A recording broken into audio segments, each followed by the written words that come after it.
Lance. Hello, Jacob. Hello, Lance. How are you doing?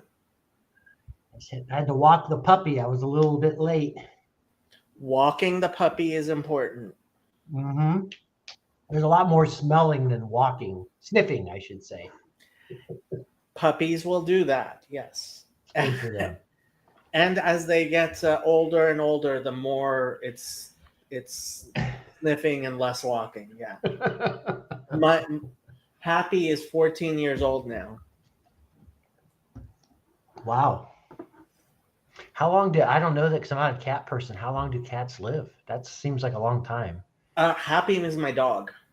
Oh, Happy's the dog. Oh, that's right. I met Happy Yeah, at the camp Happy. out. Yeah, we in Arkansas. Yes, you actually have met Happy. Um, So people are asking about the McMo stream. I streamed McMo's. McMo's been doing things on Saturdays, and I hopped on there for a little bit, and I let it stream to mine. But there was long stretches when he was just doing music. Yep. He hangs out, does his vibe thing. People come on. He's doing. His wife must work on Saturdays, is my guess. And then he's also been doing those kind of Sunday hangouts too. So I was wondering about that. Has he been doing Sunday as well? hmm yep. Well, if it's working out for him, I mean, um, it seems it's yeah. I mean I was totally for more people just chatting. So there we Right, right. So what do you think, Jacob? go. So I think, I mean, did you see the Napoleon tweet? Yeah. He just knows how to just push the buttons.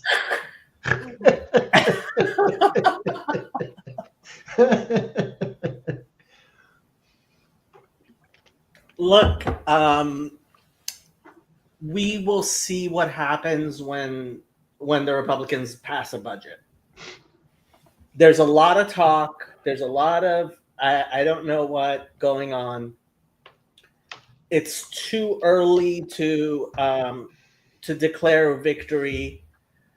The Napoleon.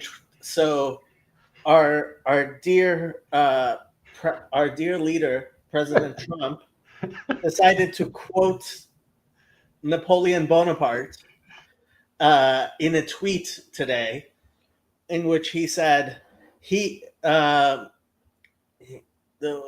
I forget the exact wording, but he who saves his country violates no laws. Uh, and he didn't mention that it was a tweet from Napoleon Bonaparte. Billy Crystal, our good friend, retweet quote tweeted it and said it was so much better in the original German, which everybody told him, "You dummy! It was French, French." Yeah, yeah, that was. It's it's. I just I just laughed. Um, I mean, I mean, listen, he's pushing those buttons, and so anyway, so as you pointed out, I mean, there's a lot of messiness still left ahead. Like you mentioned, we've got the budget, and you still have to herd a whole bunch of cats, and there's certainly a lot of things there. But but there are things that actually are in his control, and in the executive branch control. And mm, part of that is foreign policy with these wars. Like at the end of the day, you can play a role in that. And it's also like I thought the most fascinating thing for me to develop this week was JD Vance's speech at the Munich Security Conference. right. So, I mean, we will see what happens with Ukraine and Putin.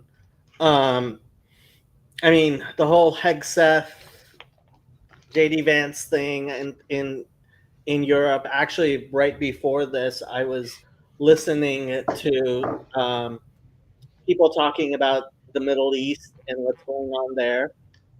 And Well, let's jump in. I'm interested in that. Let's jump in because I noticed you did. I mean, it looks like there's some movement. Was it the UAE that basically said that they want to make sure people are open to taking some refugees? Is that right? well, okay, so here I will pull up my Twitter. Yeah, I was walking a dog when you said that. It was the UAE, wasn't it? Well, so the person I quote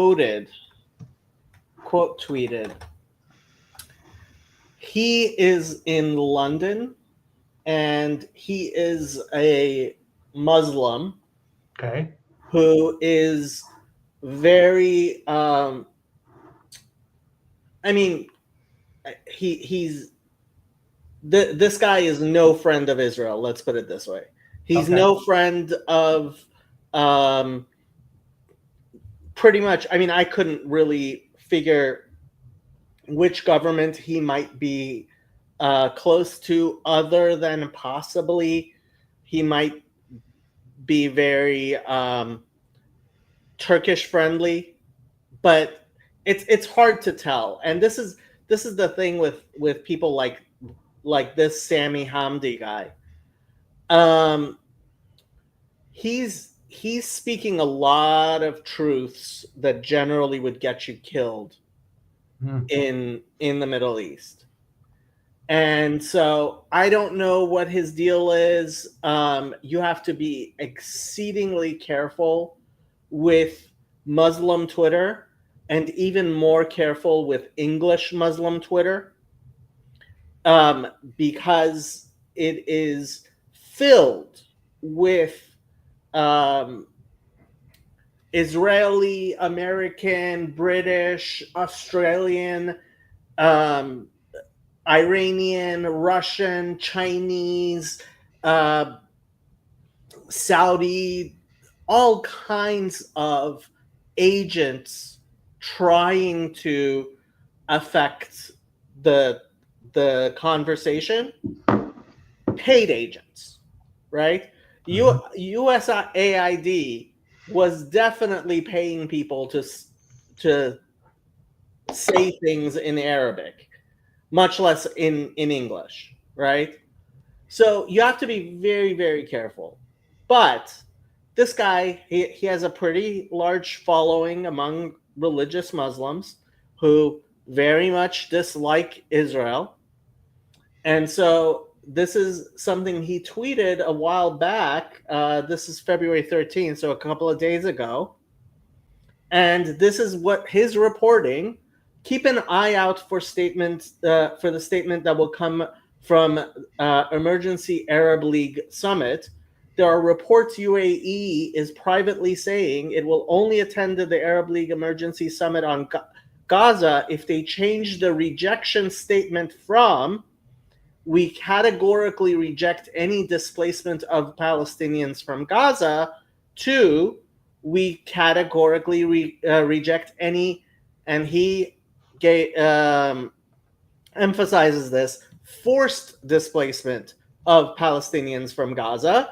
And then he says, Trump and Netanyahu have both publicly said that their plan is based on voluntary displacement because Palestinians want to leave, but Egypt isn't letting them.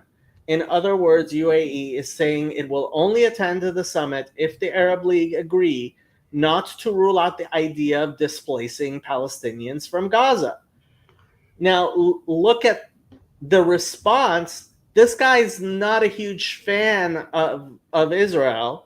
Look at the people responding to him. Why shouldn't Gazans be able to leave voluntarily? 106 likes. Why do you insist on sacrificing the Palestinians? 61 likes. This statement change would be amazingly good, and I hope they do it. UAE could be setting a trap so that so they can say people want to leave, but Egypt, the Arab League, the reminder of GCC, perhaps Jordan are preventing them. This is a conversation that I have been since the very beginning, personally, I have been saying, look, if someone wants to leave Gaza, you have to let them leave Gaza. And my point is, all the people who claim they care about people in Gaza, if they are not first and foremost saying, at the very least, the people who want to leave, let us let them leave, right? Then they don't actually care about the people in Gaza. They care about a Palestinian state in Gaza, but they don't care about the people there. Look, let's just put aside what number of people. Let's say only 100 people want to leave, and the fact is, the King of Jordan, who's now in, I think he's still in the United States, but he just met with Trump, and he said he's going to take 1,000 children who need medical treatment. Okay, I mean that's 1,000 more people than he was taking before. Yeah, he said 2 actually, but yeah, it was 2,000. Okay. Hey, that's 2,000 more than he was taking before, right? And so the thing is, Trump is moving on so many different fronts simultaneously. This is such a blitzkrieg, and there are certainly things that generally I would like to be able to complain about. The Eric Adams thing, not a huge fan. The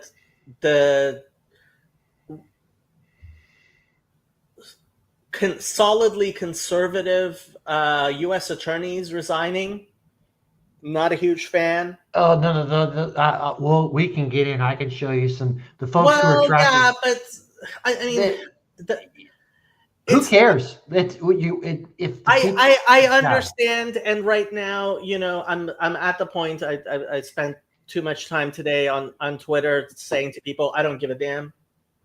I am at a point where it's like, you can't tell me this. All right.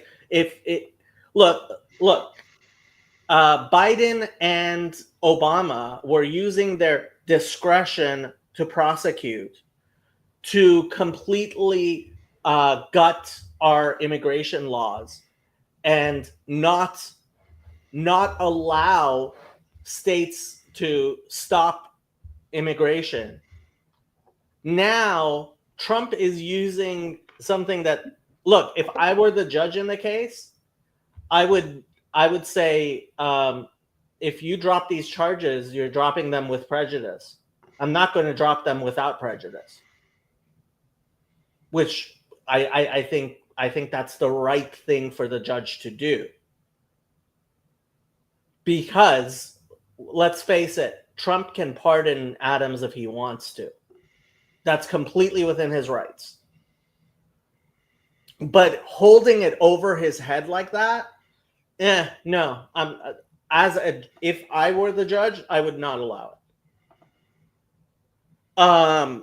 But these are minutia in relationship to and the trans stuff. I think he's going too far on the trans stuff, but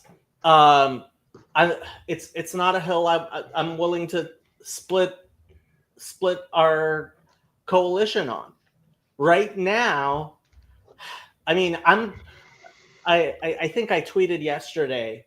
I'm glad that finally the people who are criticizing Trump are trying to find. It's not a hill worth dilating. Yeah. I'm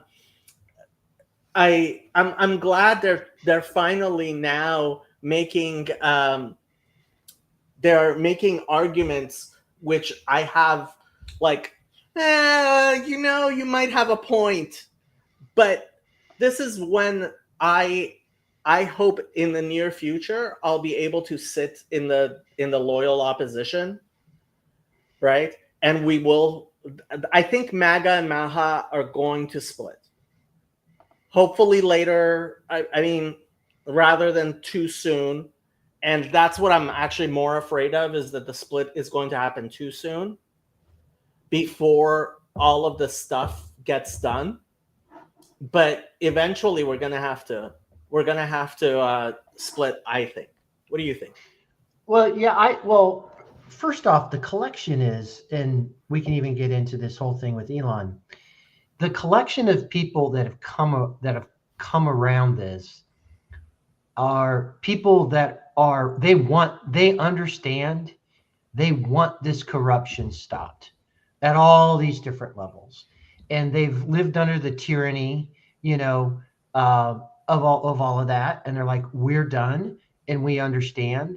A lot of these issues, he's grabbing the 80-20 side of a lot of these issues, which is just really freaking other people out. But including abortion, I have to point out again.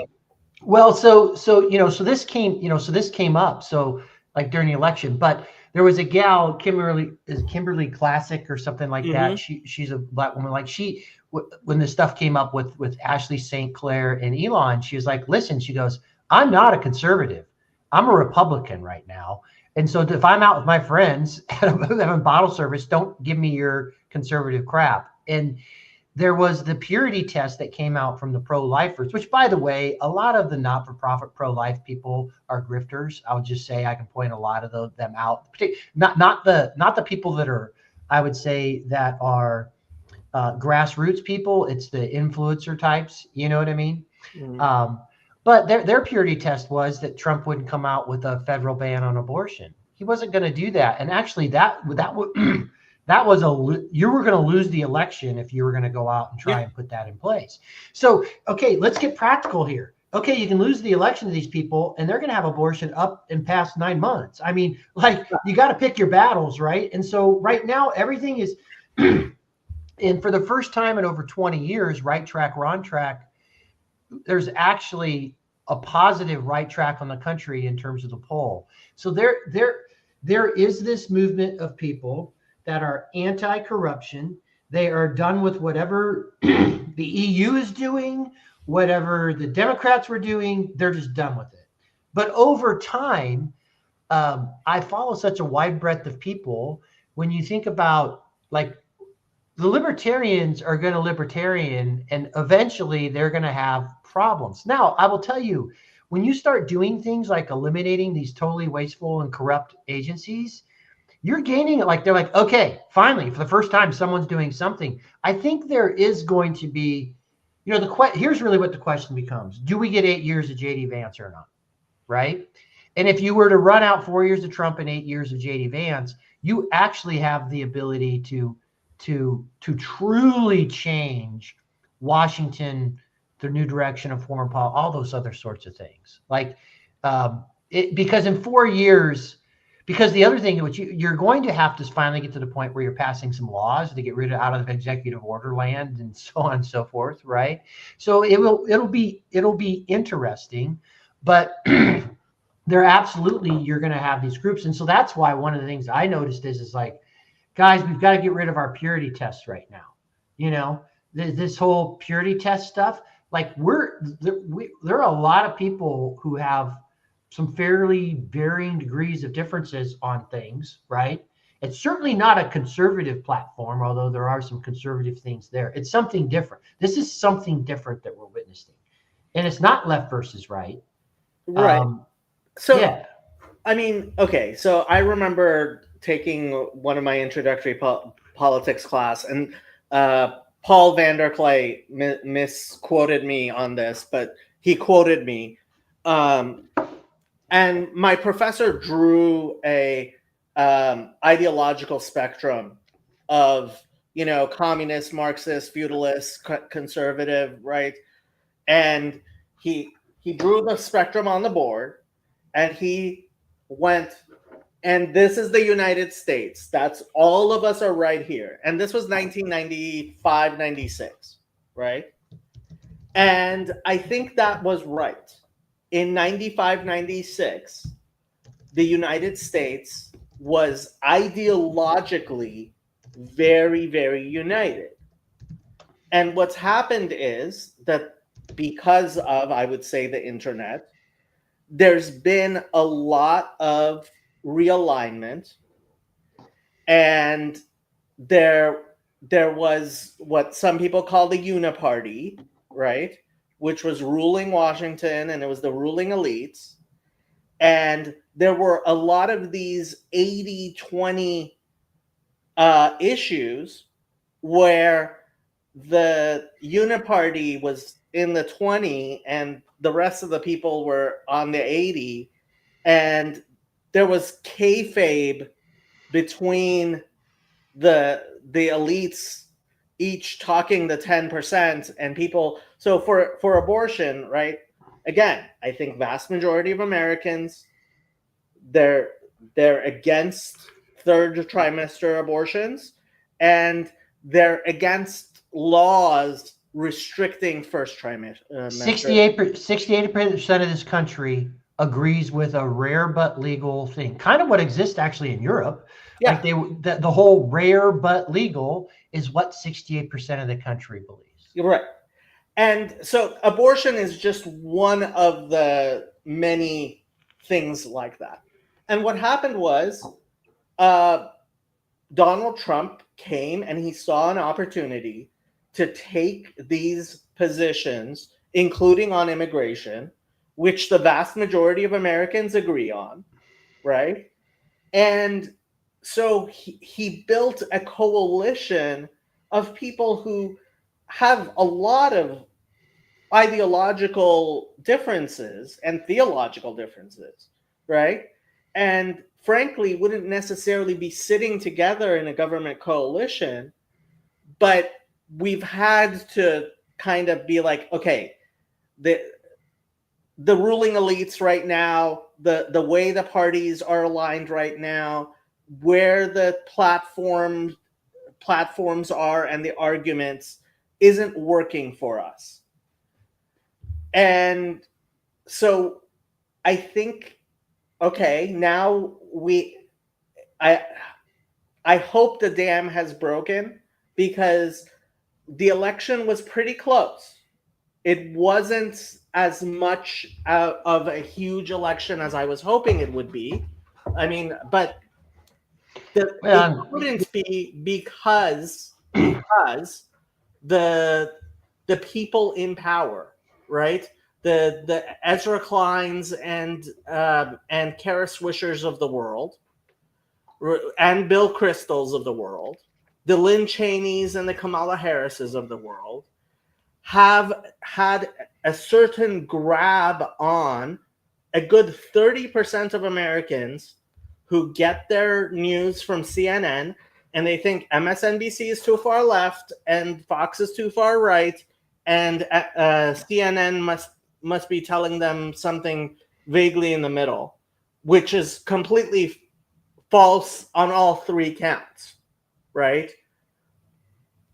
And that 30%, I think, is actually kind of, especially with Doge and especially with some of the things that we're seeing Trump do, that 30% is kind of waking up. Oh, this is what a Trump administration looks like. It looks like RFK Jr. actually being Secretary of HHS, and Tulsi Gabbard actually being the director of DNI, and Kash Patel will be the director of the FBI. Okay, and the pardon for that Russ guy that the libertarians were so huge on, and it looks like we're finally going to shut down that stupid mine in Pennsylvania, where we file the retirement papers of people in actual manila folders, right? So once there's that realignment, there's again we're going to have to go back to Lila Tov, RJ. We're going to have to go back to two parties which have different ways of looking at things and who represent different priorities that we want people. Like the adversarial two-party system is actually a very good system. I don't want to live in a one-party system, right? So we're getting a realignment, and I do think there's going to be a split, MAGA versus Maha. I don't know if Maha is going to go back to the Democratic Party. It's actually possible that MAGA might end up in the Democratic Party and Maha might keep the Republican Party. It's possible that another party is going to come up, but there's definitely a split already between MAGA and Maha, and you see it. You see it over H-1B visas. You see it over Elon's baby mamas. You see it over the questions of our military, right? Maybe Maha is going to burn the eyes. Yeah. So, but I think I would just say this: the neocon Rhino Republican Party, whatever that was, they're dead. They're dinosaurs. They don't exist anymore. And Pelosi, Schumer, Schumer, the Boomer, like this whole thing. Yeah, they're gone too. And people have rejected entirely the Obama era identity, like this whole identity politics bullshit, lying about the science, all the stuff that they've, like that stuff's done. Like the corruption is done. And yes, it'll be interesting to, see where that happens. And so, like, for example, so let's bring up the Elon Musk thing, right? And so I immediately, and you had a different opinion than me right away. Well, I don't know if we had a different opinion, but let's bring up the Elon Musk baby mama with the Twitter influencer girl. Okay, here I will pull up what Jeremy Boring said and what I said. So this is what Jeremy Boring, our favorite Christian, had to say about it. All I care to say on the scandal du jour, which is Elon's latest baby mama. He had a lot to say, though, with all I care to say. He's got like 40 bullet points. When a person announces the birth of their child, the correct response is congratulations. This is true even if you do not agree with the decisions or circumstances by which such a child was conceived. God redeems many poor choices, and the birth of a new human is one of his kindest and most common acts of grace. Children deserve to be raised by a mother and father who are husband and wife. All have sinned and fallen short of the glory of God. It is one of the true blessings of anonymity that the world doesn't see your sin. It is one of the true burdens of a public life that the world does see yours. One of the most influential men in the world having a child with a prominent conservative influencer under novel circumstances is valid fodder for discussion because the parents are both public figures influencing public policy and driving public conversation at times around the very sorts of social and moral questions raised by their actions. That doesn't mean one's approach to discussing the situation cannot reveal one to be an asshole. Don't be an asshole. Somewhere on planet Earth right now, there is an actual human child with an actual mother and an actual father who are also actual humans. That child is precious beyond the human expression, valuable beyond the wealth of even the richest man on earth, and filled with all of the promise God bestows on each new person born. May God bless that child and guide its parents, and may his grace be sufficient for us all. Now, I agree with every single statement there, except, and this is what I added, I generally agree with this, but, and, you know, the but kind of negates everything that comes before it. You have to differentiate between the private sphere and public engagement. And I've given other examples, but this is one of my go-to examples. I expect Sean Lennon to love his mother. This is the child of John Lennon and Yoko Ono. I think his mother was a horrible person, certainly in the effect that her politics had on the world. If I knew him, I would have wished him condolences when she died. Since I don't know him, I didn't. I didn't celebrate her death because it takes more than anything she did to make me celebrate death. I wasn't precisely mourning her either. And even though I follow him, I didn't tag him in this post. I hope he never sees this. I expect him to love his mother and not want people to call her a horrible person, despite the fact he is a public personality and so was she, which is the only reason I am even talking about them as a specific example. This is a difficult situation we have to adjust to. Notice, I also am not specifically talking about or tagging the people involved in the scandal du jour. Frankly, part of that was like, I'm not sure it's even a good idea because of both parents to me seem to be kind of attention hogs, right? Kalonymus, what would your rabbi say? What would your rabbi say? Knowing you were typing such words.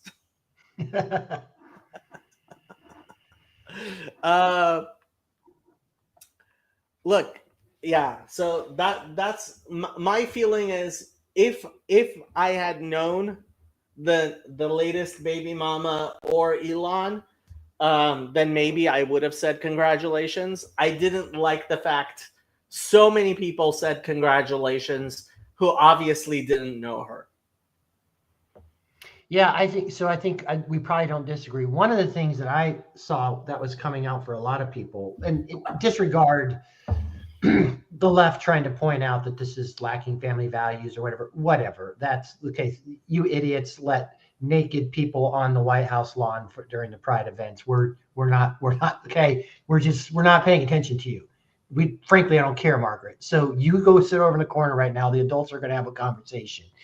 But it was the purity test from a lot of Christians, which is somehow questioning because he has, let's face it, he can't keep his pecker in his pocket. Although there's a lot of question whether these are IVF babies or whatever. I don't think this was a result of him not being able to keep his pecker. We don't know. He's willing to be the sperm donor for whoever's willing to gestate his babies. So whatever. But here's the deal. I'm done with these purity tests. I don't care. You know what? He is really, really good at his job and what he does in these organizations. And in terms of basically, I don't think anybody's ever been around. I should say, I think a lot of people don't understand people that are almost corporate turnaround artists. Like I dealt in M&A, and there are a lot of folks who know how they go in or whatever, and they see people underperforming. This is strategic and tactical and normal. How you go in and you basically take a failing, just whatever, and you roll and do those things. And so he is excellent at it. And so I'm not hiring Elon to be my rabbi or my priest. I get it. He's not my moral authority. He's really good at the job he's going to be doing. And then some people are questioning, well, because of all this, what are his motives? Should he be? Who cares? That's not the job he's hired to do. And I am way past the purity test stuff, and most of us are. Like, it's very few people are excited about Doge. They're going to do this, but it's the moralizing and the Puritan test that also comes from us that are Christians. It's like, get over. Not a small number of them. I'm telling you, if you were to do a popularity poll of people before they knew this information of Elon Musk versus after. Did you see this meme? I love this meme so much. Yeah. But at any rate, so there was all this moralizing coming out by people who actually are supportive of of certain MAGA. It's like, shut up. Like, literally shut up. That's not, Elon is not there to be your more now. And people, oh, we've got to, if we don't promote, family, whatever, like, we're going to lose the country. Listen, I am going to promote family, traditional values and everything else. But what Elon is hired to do is to do what he's really good at. You know what I mean? And I don't hold Elon up to my sons, to be, hey, this is how you should be as a dad, or whatever, everything, or I should say, as a husband. Because one of my problems, I actually have a problem with Paul Vanderklay. I didn't respond to the tweet, but he mentioned something about Donald Trump and fatherhood. Actually, I think you can question him about being a husband, but actually as being a father, I'd put his kids up against a lot of these wacko progressives. His kids are well-adjusted. They're accomplished. They're getting married. They're having babies. You look at his grandkids are successful. They're going to but part of teaching, part of and they love being him. A good father is treating their mother well. That is part of it, but also you can just take a look at what he's done with his kids. They all adore him. Like, there is a lot of goodness there. But at any rate, like, so everyone's like, oh, I question whether he has the judgment to be in leadership because of this. I'm like, okay, whatever, dude. Like, I just know what he's doing he's really, really good at. And we all hire people like listen, I'm not walking around with a purity test at my job. Like, if someone comes in and is trustworthy, gets it done, they do whatever's happening in their personal life. This is the role of secularity, of recognizing that there is the holy and there's the profane, right? And this is part of the reason why Protestantism, like, is failing us as a theology.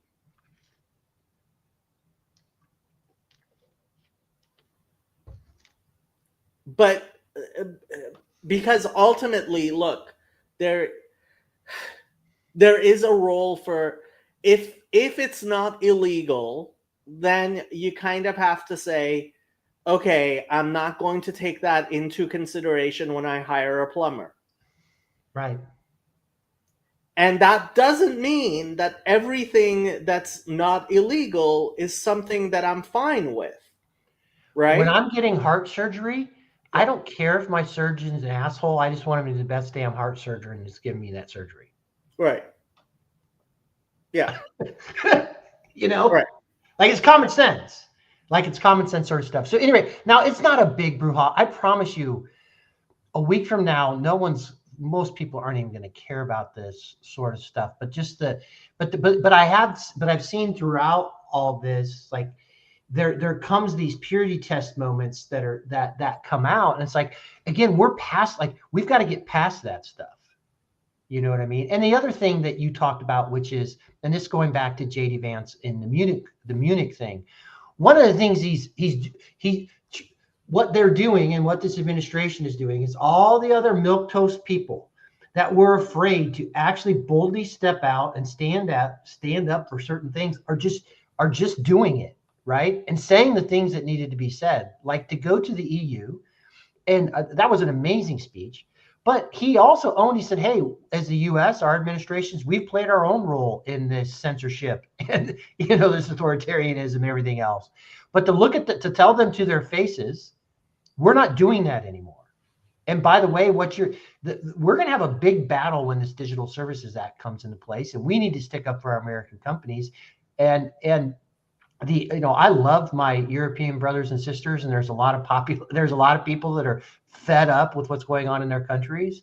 The EU is no ally to the United States. When we think about foreign policy, the EU is no ally to the United States or a free West. Yeah, I mean, honestly, we haven't had a president for at least 4 years. And before Trump, I don't think we've had a president who genuinely was looking out for American interests for way too long. I mean, do I really believe? I think Obama and Bush both thought they were looking out for American interests, but their interests were not the interests of the American people. Right. And so it's good to go back to a sort of democracy where the American people have influence on what we're actually doing. Mm-hmm. And where the chips fall on that is not going to be perfect. Well, and I think one of the biggest scandals that is reverberating throughout Europe to this day was Obama allowing ISIS to rise and doing nothing and destroying Syria and causing the mass migration event that happened there. And there's a guy named Rainey Jazirli. He writes on Royals baseball, but he did an article for the Ringer. I think he still has it posted, and he hates Trump with a passion. Okay, like he hates Trump, but he loved Obama, voted for Obama. What Obama ended up, what his policy, what it did to Syria and Muslims, Christians, everywhere else was, it's one of the biggest catastrophes of the modern era. And so the question becomes, and I do think it was negligence, because let's face it, the left has a propensity for weakness. And that's one thing that makes me think, okay, look, there's a reason why Crimea was taken under Obama. There's a reason why Putin attacked Ukraine under Biden. We had made assurances when Ukraine denuclearized that we would make it okay for them to do that. We have lost all credibility, both what we did with Ukraine and what we did with Gaddafi when he gave up his weapons of mass destruction, which is why, guess what? Nobody else, certainly not North Korean leader Kim Jong-il, I think his name is, I forget his name, and same thing with the Iranian Republican Guard. We've lost our credibility in ways that it really bothers me. And it's been because at least some people on our left don't seem to understand. If you want peace, prepare for war. We are not in a situation where we can have peace without preparing for war. Let's see what people are saying. Well, and so the other thing is like, so there's this little clip. I got to find it. I saved it. And it was on the Daily Show and this was in somewhere like 2014 or something, where this Obama administration person was joking that they'd pulled the coup and that they were basically poking the bear. They were poking Russia. Like the West and NATO instigated Putin into that situation. I don't think so. I do. I absolutely agree with. We could certainly. I'd love to share that video. We can talk about that. Absolutely. But the thing that happened under Trump was Putin certainly wouldn't have done that. But also, he wasn't going to be stupid enough to start saying things like we're going to bring Ukraine into NATO and all those other sorts of things, which was when you talk about when the USSR broke up, the promise is that Ukraine would end up being a buffer and the West was not going to encroach its way into Ukraine. Honestly, when the USSR broke up, we did not need to make promises to Russia because they were too weak. And frankly, at that time, if we had wanted them to be Ukraine to join the We NATO, didn't need to, but we did. Those are obvious, published, from the United they States. were Yeah, things people may have said. no, it's more than that, Jacob. You know that. Ultimately, it doesn't. I don't think it matters. Um, the the one thing I do regret is if Yeltsin truly did offer to join NATO, saying no. They should have. If and that's. I mean, I don't know if that's an actual thing that happened, but apparently there are rumors that Yeltsin wanted to join NATO. In which case, I would have been like, perfect. And I'm sorry if that offer was made, they said no.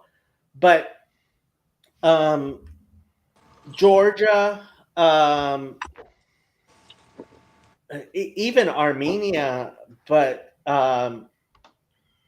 all these former Soviet republics, they Clinton literally told Putin Russia could not join NATO, Jacob. I wasn't there, Jan God.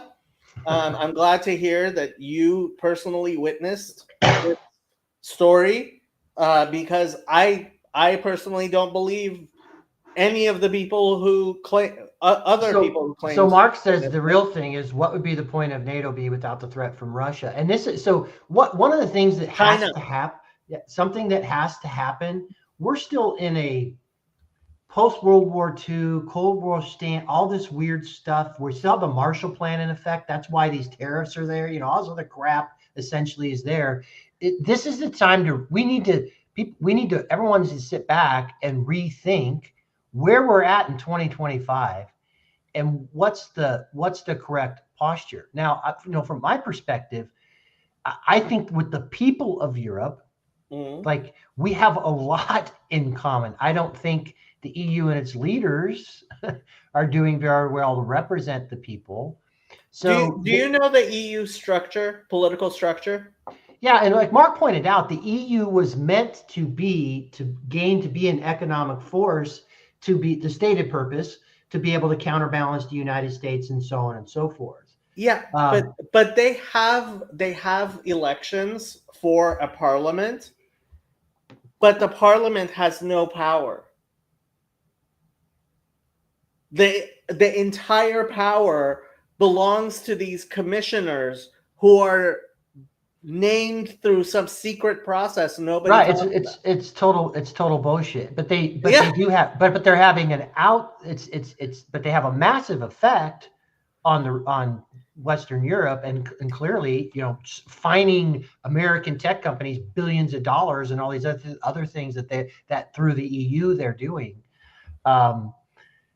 So again, we're at the point in 2025. I mean, obviously, China was not in the same position 40 years ago that they are now, right?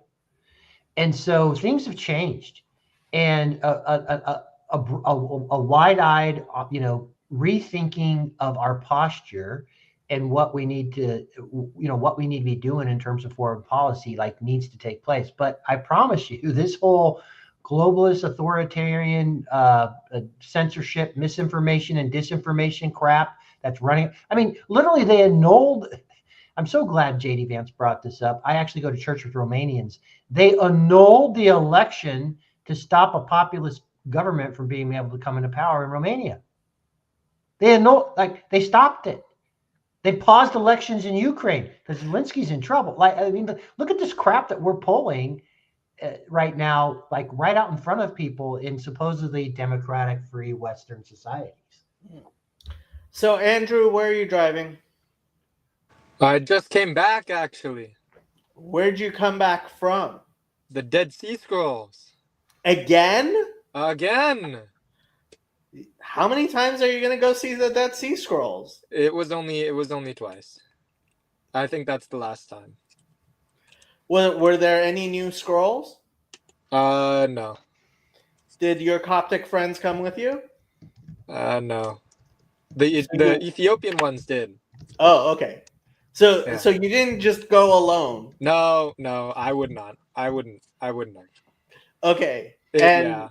Did you give them a good explanation of what 4QMMT is? I wasn't a preacher for the new perspective on Paul while I was there. I was like, you know what? Let's introduce them to critical scholarship and we'll take it one step at a time. Aha, critical scholarship. Interesting. Yeah. Huh? Yep. But it was good. They Jack went with me and Richard. Everyone had a fun time, so I'm happy. Oh, Richard came. Interesting. Yeah. Yep. Okay. Yep. We have Jules. Andrew takes notes on what Jacob is saying. It might impress a Coptic or Ethiopian.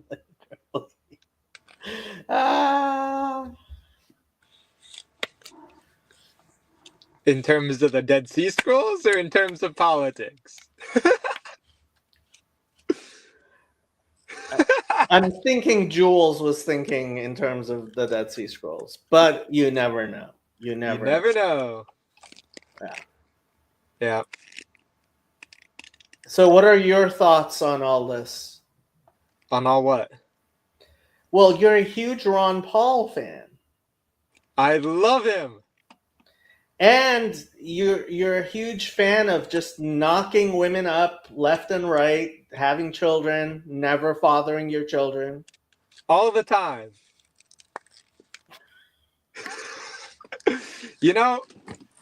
Government reform is always great. Everyone acts surprised and appalled when it's full of snakes and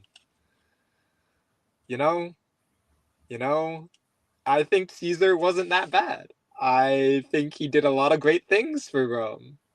I think Cato, he had his principles and they took him right up to the end of his life. So what news have you actually heard about? Oh, nothing. I deliberately don't pay attention to politics. It's one of those mind viruses that you get sucked into and it doesn't impact your life very much. And nobody at the Dead Sea Scrolls brought up anything like politics. No. Wow. See, most of the world isn't even paying attention. Okay. That's the thing. Yeah. Oh, they did talk about it. Well, yeah, one of my you probably don't know him, Jonathan. He's Ethiopian Orthodox. He's a lawyer, well, former lawyer. Okay. But yeah, he brought up the whole Doge stuff, but mostly in regards to like everyone's getting fired. And what did he say about everybody getting fired? He's like, some people think it's great. The Doge stuff is great. Some people think it's terrible. Most of my friends think it's terrible. That's all he said.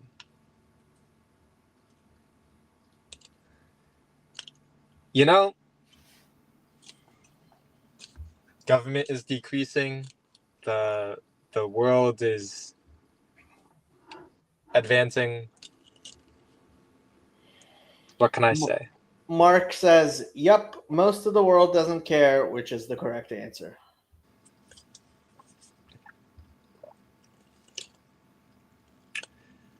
Have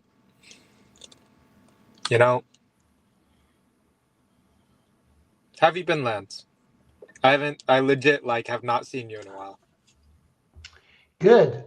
I had my wife had some surgeries and was mega busy and at my job for about 4 or 5 months. So I was kind of gone for a bit. I have a little bit more time now, so I'm popping in a little bit. So and I have these conversations here because I know most of the TLC, and I respect this, they don't want to have these conversations on their channels, but Jacob's the wacko black belt guy, so you can come over here and have the conversation on his channel. I mean, my channel is mostly about the Bible, and No, it is. It is. Yeah. It is absolutely was most it about the the first Bible. translation, the Wycliffe edition? I think it was Wycliffe. Something like that, yeah. Wycliffe.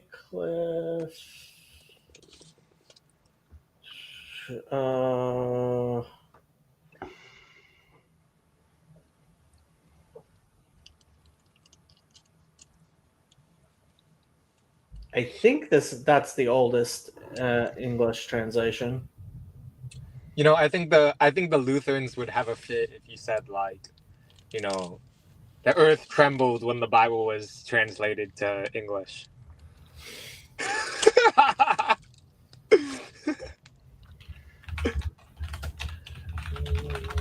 Bible English. Let's see. Yeah, apparently it was Wycliffe. Yep. Yeah. I'm guessing.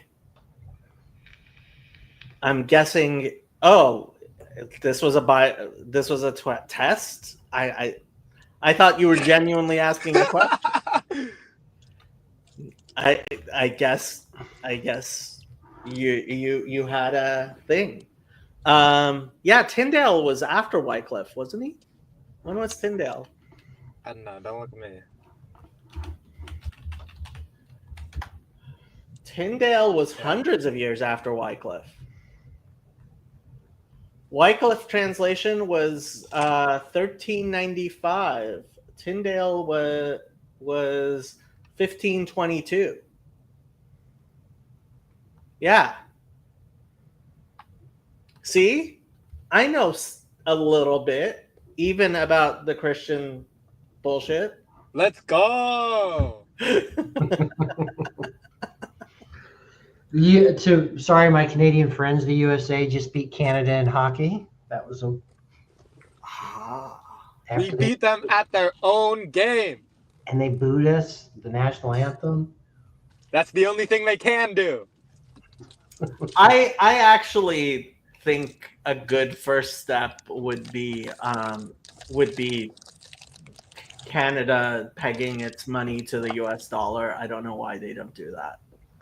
Well, one of the things which is if I were going to do the messaging, and I get why Trump's doing what he's doing, but I think he feels this way, but some would say, like, I would, my plea is just like, hey, Canadian people, particularly the people of Alberta, like Jordan Peterson's response. And his point was like, so Sam, I'm in a group chat, and Sam, he came out and talked about it, which is like, let's offer Alberta to become the 51st state. Yeah. Because the people of Alberta are getting absolutely screwed by the people in Montreal and Quebec. What did Peterson say about Canada becoming a 51st state? Well, he's just basically, obviously, he has major problems with, the government and what's going on up there. But his point was what was being made is, basically they scoff at the oil and everything else while they're siphoning all the profits off over in Quebec, right? And then imposing their draconian bullshit laws that they have in Canada, looking down their nose while, basically the only, the true economic engine is the oil, right? They cut their, it's just there. But quite frankly, offer the Albertans statehood. Mark says, no, I don't want any Canadians voting in the U.S. We got it. Hey, the Albertans would be fine. The Albertans would be fine. You can't take BC. You certainly can't take Quebec. But if you take the economic heart of it, the point is, here's the thing: having the Canadian government that we have right north of our border that is absolutely insane is awful for the United States. The United States selling California to Denmark might not be bad.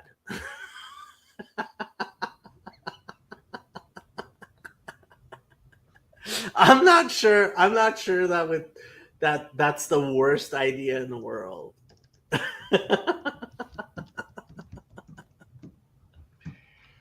BC, I'm with like the 51st state thing is dumb because it's just in terms of electoral college and some of those other sorts of things in terms of all of Canada. But somehow, and I know BC would be a problem, but we need to save Sherry. So if we need to find somehow to be able to, if we can get Alberta, if we can get far enough west to bring Sherry in with us, we'll let's face it. If Canada were to join the United States, each province would be a separate state.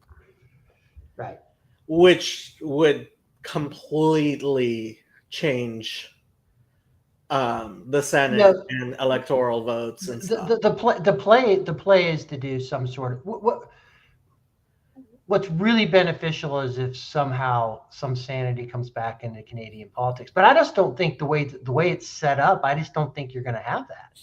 Well, I seriously do think it's a good idea if the US and Canada basically end up erasing the border. I don't see why we actually should have a border with Canada. I think. Well, we have to when there still is immigration and drug. There are stuff coming down. Well, yeah, but if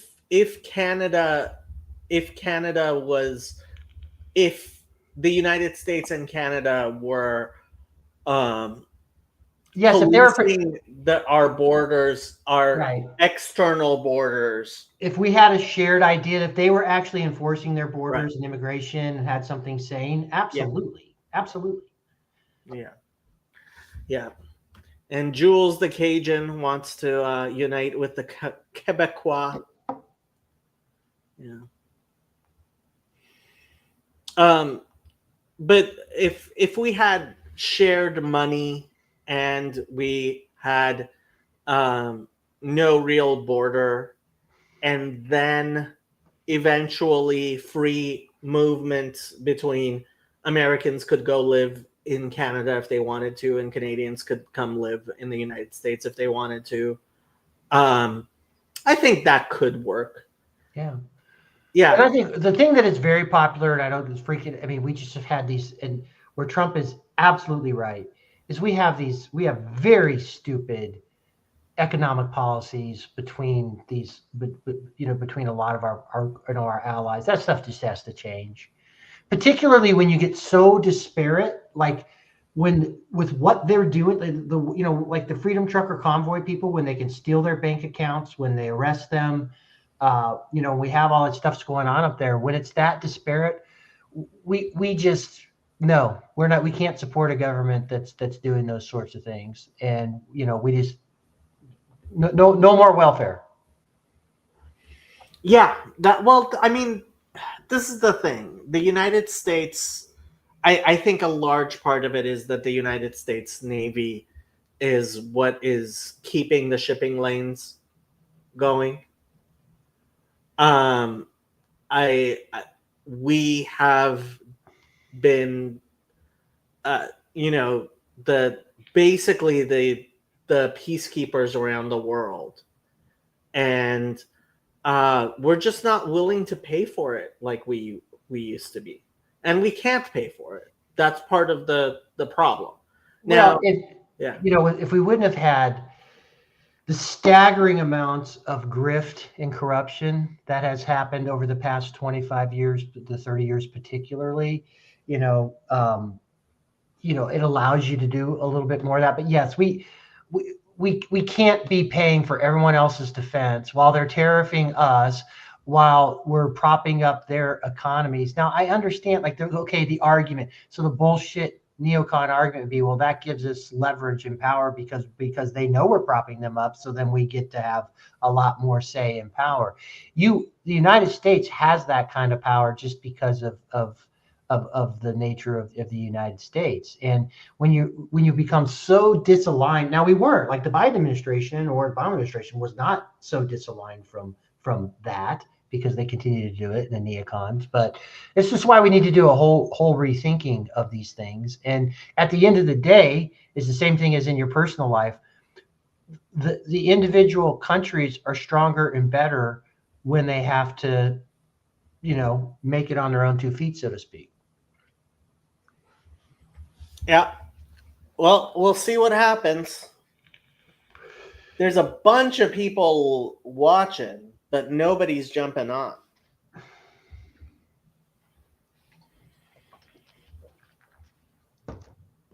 How many people are watching, Jacob?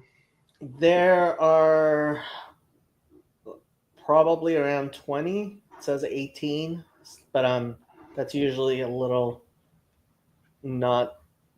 Young God feds. Yes, Jan God, we know you're watching, and we know you're a Fed.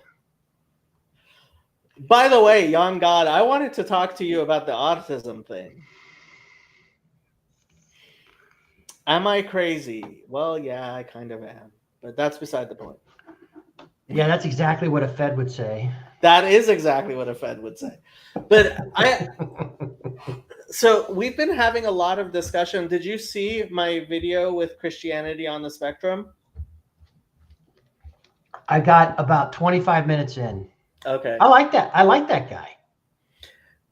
He talks about the draw for Eastern Orthodoxy towards the end of the discussion. Okay. But Jan God was like losing his mind in the comments, and I didn't say anything. But then I had a discussion with John, who's also on the Spectrum, and Jan God was losing his mind again. And then on this Discord, we started talking about autism again. I couldn't tell that you were having fun. It seemed like you weren't exactly having fun. I generally assume, because I kind of am a smart aleck in the hive mind too. I always assumed, for the most part, he's having fun. For the most part, yeah, but usually, like, he's it's a little bit more trollish, etc. Oh yeah, totally. Yeah, absolutely. Yeah, but like the comments, I usually pull up his comments because they're usually witty and stuff. But yeah, his comments. I was glad that John from Christianity on the Spectrum wasn't watching, and afterwards I kind of told him, if you read the comments, don't take Jan God too seriously. Well, I like a lot of times, like when I'm on most streams, whatever, most people get that I'm just so when I don't have my GIFs to be able to use, then I don't know. I say things, and by the way, PVK is a great troll. He can be, yeah. He definitely can be. But he's in a hive mind. He's very funny. So I did. One of the mayor of Grand Rapids, Michigan, is a member of a affirming CRC church, and he was the one so he's also defying our police officers won't help with illegal immigration and everything else. As soon as I saw Grand Rapids, I said, I guarantee he's a CRC. Yep, CRC. I just knew it. What would you expect from the mayor of Grand Rapids? Well, yeah, especially from Grand Rapids East Synod Classics. Yeah. So no, I'm just happy with the boldness of the decisions being made, resetting things. Honestly, there's not worried about the milquetoast fear about, oh, you can't do this and you can't do that. No, you can. Because the left uses raw power. They don't hold back. Well, that's okay. So that's the thing. First of all, let me say about the CRC that it's very similar to what's happening with the elites in the United States. Is very similar to what happened with the elites in the CRC, except like we're still. I don't think they've been dispossessed yet, which is why I'm like, we haven't had a victory yet. They will be dispossessed hopefully when we get to the midterm elections, which there's still almost 2 years left until then. But that's Wait, do you think the true believers are going to become dispossessed? I don't think so. no. Dispossessed, I mean, like they just won't have any power left. Okay. I think right now, and recognize it, that, oh, I have no power.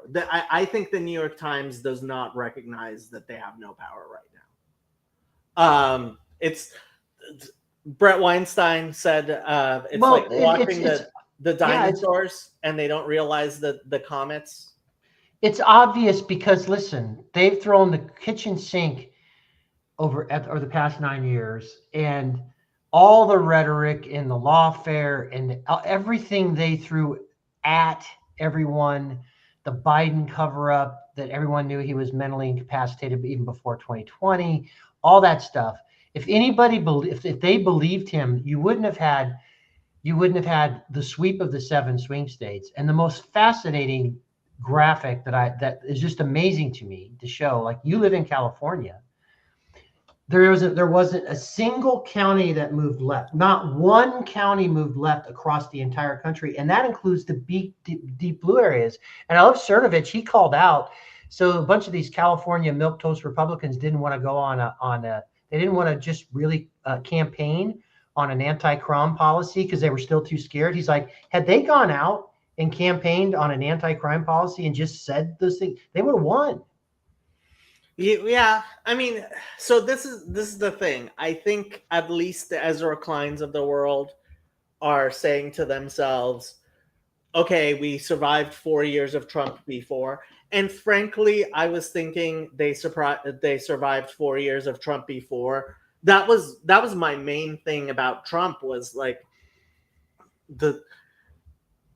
although I understood the argument, no, we have to go with Trump, I kind of would have liked if DeSantis had been working, because I think DeSantis, and I'm happy to see Chris Rufo is working with the Trump administration. And like over the past 3 weeks, they've really been going at it, right? So in ways that I was worried that they wouldn't have been able to do. Yeah. So the difference with Ezra would have been during that first time they survived it, right? They survived it and they unleashed COVID on us, right? And so they had that thing, the black swan they could throw in the middle of it, because right before that, he was in India in the stadium, the economy's roaring. People forget the Democrats couldn't even count votes in their primaries. Remember that? Like they were like not being able to release votes because they couldn't count them in Iowa and other places because the wrong people were getting too many votes. But so here's the difference though, Jacob. And, Cernovich calls them cowards because they waited till it was, you could actually do it. But, even in 2020, you didn't have Rogan in any way, shape, or form coming over to where he's come, right?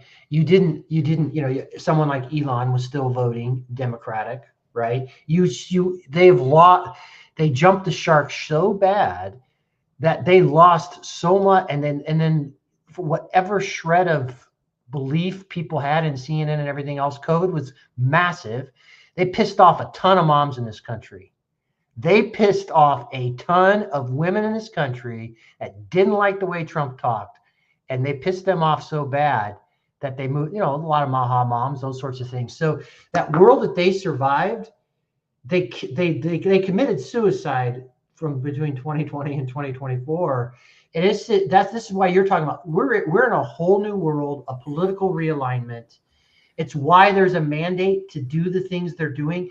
Like, if you would have gone in and tried to expose this corruption and everything else, if the press had any ability, you know, because like basically, and Cernovich, I loved he said this today. So they're coming out like particularly on this USAID stuff where they're like saying, oh, the poor children aren't getting their food or whatever. Basically, they're like Hamas using civilians as shields for the 98% that was just absolute and complete corruption, right?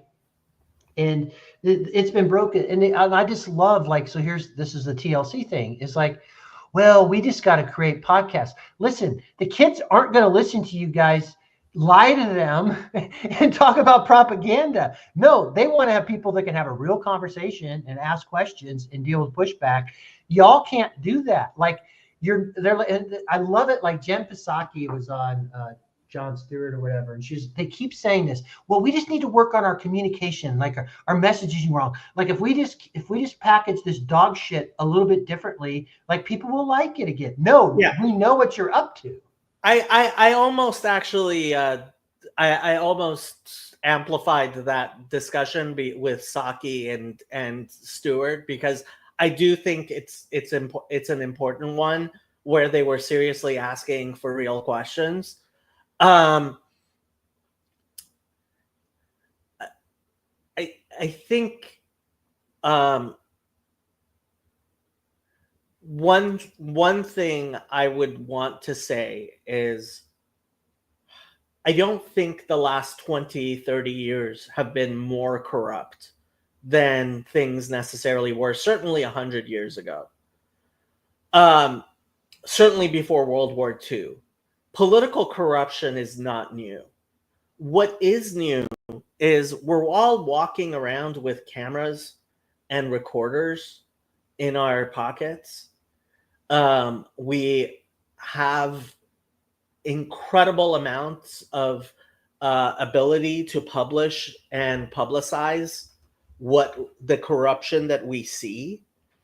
And so the level of corruption, I keep on thinking back to like the printing press and the Reformation. There's a level of corruption that the technology no longer allows. You're muted. No, I know. Absolutely. Like to make the elites and the powerful. My boys and I always joke about the Illuminati. That's kind of one of our things we always talk about. But yeah, that's been around. Make no mistake about it. And you know, Eisenhower warned us about the deep state. All that stuff's true. And JFK probably got killed because he was trying to do something that was, against that. But the sheer size and the scope of the amount of money that started to get stolen, and the breadth of the congressmen and senators who became 100 millionaires and 30 million, like all of us, it exploded in terms of the amount and the breadth and the depth. And, it used to be, I remember elections where people would like, they used to say all elections were local, and our press was more local, by the way. Your newspaper was actually owned by someone who lived in your town. Your TV station was owned by someone who lived in your town. There was more of a Christian, let's just say there was more of a Christian center that existed there. But one of the things with a campaign is it used to be, what did you get done when you're in Washington? So you like part of the campaign would be, yeah, I passed this legislation and this legislation. Like there was almost a sense like you actually got something when you were done there. And then all of that just got completely broken. And where there's power and complexity, there's always corruption. Where there's a lot of money, there's always corruption. Make no mistake about it. But it got so far out of hand. The debt got so crazy. The federal government exploded to obscene levels. It became almost entirely captured by one side, right? Like all of that stuff that has happened over the last 30 years. And we need a level set. And there's no way we just need to have enough. Now the thing will be interesting, and I don't know if they'll pull it off. You could absolutely, like with Doge and what they're doing and stuff, you could set with things with AI, the way things are set up right now, you could literally have a very transparent, open sourced on spending, like other than with the plastic. government. It could Yeah. be totally like everyone could look at it and see it. Like we should, with whatever this optimization of government is, it should set forth a transparency. The Los Angeles County Controller puts the entire system of the County of Los Angeles, all of our payments online. And for a while, there were a lot of people going through them, and apparently they caught a few things, but yeah, it's not the huge deal people think it is. It's the entire Los Angeles County, like every payment the government of Los Angeles County makes, that's searchable. Mm-hmm. And that's a lot of money. And before it just took a lot more time. But now with AI and being able to scrape things and look for everything else right, like right now, we're living in a moment in time where, in real time, you should be able to see these. Doge's new website, and they want to start building out deeper and deeper and deeper. I hope there's some sort of legislation. It'll be hard to get, but if you get somewhere down the line, some sort of legislation that requires that requires that type of transparency. Yeah, I would love to see it, but ultimately, I think being able to have access, the president having AI searchable emails of all federal employees, that's on a whole other level. Well, it should be done, because here's the deal. So for example, one of the things, as a lawyer, we would train people, and a lot of times we train people to remember, okay, anything you put in writing. First off, you have no privacy with your work email. Just understand that this is company information. We can look, search, whatever, monitor. It's work product. Well, it's protection. It's a lot of reasons. You don't have a right to privacy. But the second thing you would tell people about is okay, don't email as a lawyer. Don't write stupid crap in your email. It's like, oh man, we really screwed them on this one, ha ha ha. It's like, I'm going to be in court someday and your stupid smoking gun email is going to be in there. But the other thing that they should be doing, and they should have backups, and you should be able to figure out that someone, you'll know who should have, IT guys know this, you'll know who someone got in and deleted batches or done stuff. That should be a criminal offense from the IT side. But people might be offended. Every single governmental employee's email should be being crawled right now. Yeah. That's just good. That's just common sense. Yeah. And look, I can understand as an employee why you might not appreciate that, but guess what? You're working for the government. Well, you're working for anybody, any job. Yeah, you don't own that information. No, everything you write is subject, because lawsuits, all sorts of things. You have a ton of rights as someone, and you also just got to be smart enough to not be an idiot with your work email. Good Vach Rabbi, Jan God, yes, Jews did and still to this day do have our own newspapers. Lance, so you remember the case of the woman who burned herself with the McDonald's hot coffee? Mm-hmm. Do you know why the punies were so huge? Punitive. I heard the case. I have not reviewed the case. I did. Somebody had written an email, written a memo saying, if we make if we buy cheaper cups, we are going to end up getting tort claims from people who burn themselves. And they did a financial analysis of amounts per cup versus amount of tort claims, and that this was found in discovery. And when the jury saw that, they were like, punitive damages. Yep. So yeah, there's no doubt about it. So, I think all this stuff and the whining and stuff, and this whole, now they have access to all your data. China has access to all of our China has, with the breach, we've had so many breaches, like China has your social security number, Jacob, and your identifying information, and probably most people across the internet do in certain places. It's yeah, but to some, like, all by the way, all this stuff is, again, so, some of these cases that come out, within short order, what they're doing, they absolutely have every right to do. There's not gonna, very few of these cases, especially once the budget passes.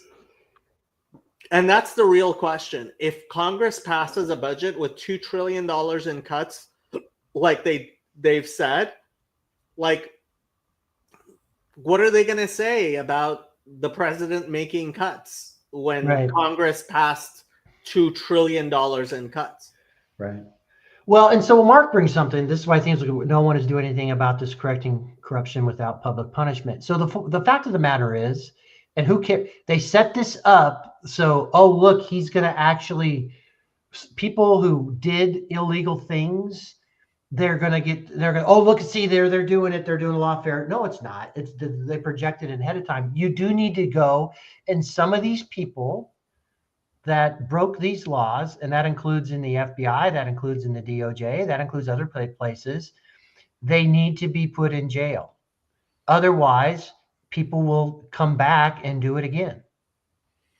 But it's not, but not lawfare. It needs to be clear. It's not some 19 or some 1854 law that's never been enforced that you change like they did on Trump. None of that bullshit. No, a real obvious, okay, you did this. It's a clear breach of the law. We're going to charge you. And that's, part of this whole New York thing with the DMV case and everything else that Pam Bondi's bringing, and they're freaking out about it. You absolutely do that. And so here's where I disagree with you on the Eric Adams case. That's a totally bullshit case that they wouldn't have brought against anyone else. It was a totally bullshit case that they would have not brought against, if he were not speaking out against the illegal immigration and all that other stuff, they wouldn't have touched him with a 10-foot pole. See, this is okay. So this goes back to the Trump dossier, right? So the dossier obviously came from Hillary Clinton's campaign doing their research and finding a way to get an investigation opened. They paid a foreign spook to put together some bullshit so they could have opposition, right. And everyone knew it was bullshit, even the FBI. And what happened was that one of her lawyers takes the dossier over, right? And they start investigating. And frankly, I think they imagined that, hey, once they do the investigating, they're definitely going to find something, right? They get the phone, the warrants for tapping his phones. Yeah, the illegal FISA warrants that they lied on and got caught. And the thing with Adams is, I think they did find stuff. Look, this isn't turning a misdemeanor into a felony, et cetera, et cetera. It's a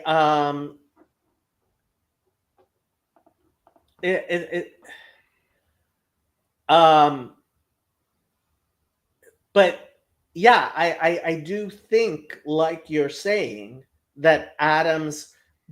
Look, I don't think Mayor Adams there would have been an investigation opened unless the Democrats were like, don't like him, right? So I see all of that. At the same time, I can totally understand. I don't think Danielle Sassoon, right? I mean, this is a woman. First of all, she's a apparently a practicing Orthodox Jew. Second, she was a clerk for Justice Scalia. And frankly, I think she resigning in this case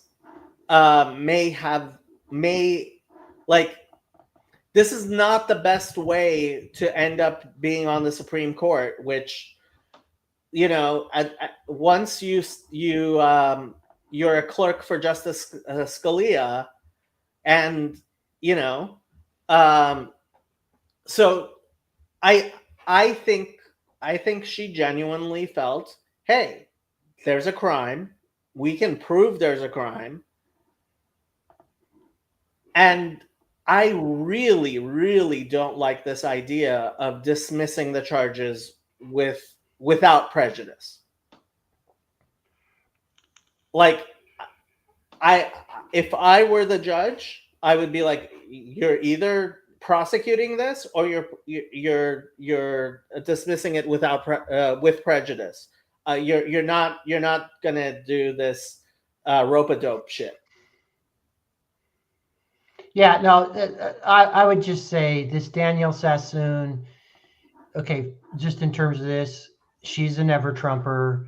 She, just because you clerk for Scalia, you just want to get your Supreme Court clerkship, that, you know, that I know that. Everything else, she was not a true member of the Federalist Society. She may have spoke at one event. Molly Hemingway just had a massive, and you know, thing she's a real on reporter. Danielle Sassoon. Yes.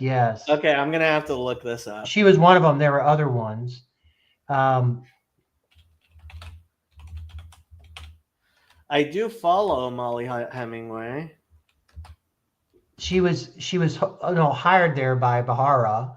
So anyway, she's not some sort of some conservative purist. Let's just say that.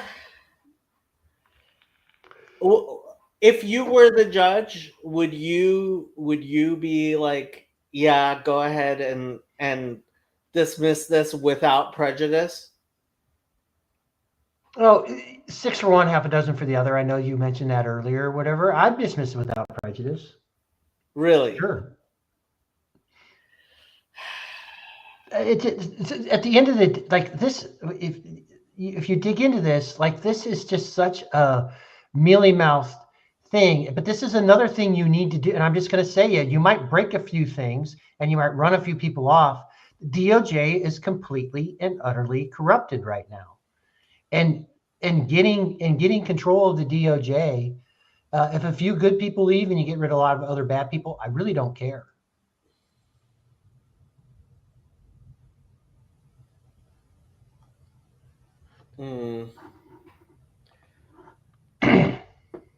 Yeah. Okay. I mean, honestly, I'm not incredibly worked up about it, and I spent most of the day with tracing wood grains, being like, I don't care. I really, like, at this point, the things that I want, and apparently Elon Musk and Donald Trump sat down for an interview with Hannity that's coming out this Tuesday. I can't wait to see that. Yeah. Well, again, it's like they're not oblivious that people are trying to drive this wedge between them and everything else, because here's at the end, they don't have a problem with Elon Musk because of he's ineffective. They hate him because they know he's going to be very effective. Yeah. He's that. It's a real threat. Yeah. It's a real threat. And the thing that did catch them off guard was the stonewalling, the not responding, to not being able to pass the audits, to just basically ignoring things when they took control of root access of the IT. Yeah, that was the thing. Like, I didn't. And then know they that stopped they the were gonna do payments. that. They were like, holy like at that point, they're like, I mean, it's brilliant because it really just kneecapped them. Yeah, it was. Excuse my French. Grab them by the balls. It was just like, this is they went like, no, this is, yeah. And putting people in OMB, OPM, GSA, like those are the three letter agencies that too few people know what they are. Well, and here's the other thing. Here's the other thing, which is most of what the administrative is doing wasn't truly clearly promulgated by Congress, so you can get away with getting rid of it. But there are certain things that they did say funding, right? That the big balls. That there are certain things in terms of funding. However, you don't like, you can actually come in under budget. Well, so that's question of impoundment. You can come in under budget. The question becomes, is the president, like, this is a fight between, and frankly, I am pretty much on the impoundment thing, because I think it's perfectly fine.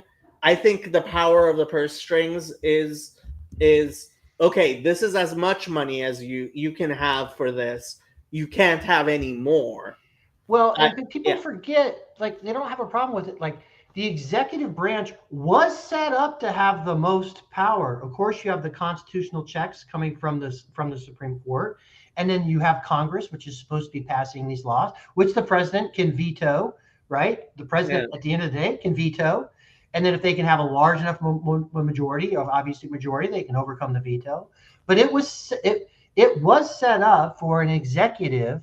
Well, we ultimately we say we have co-equal branches. That's what we said.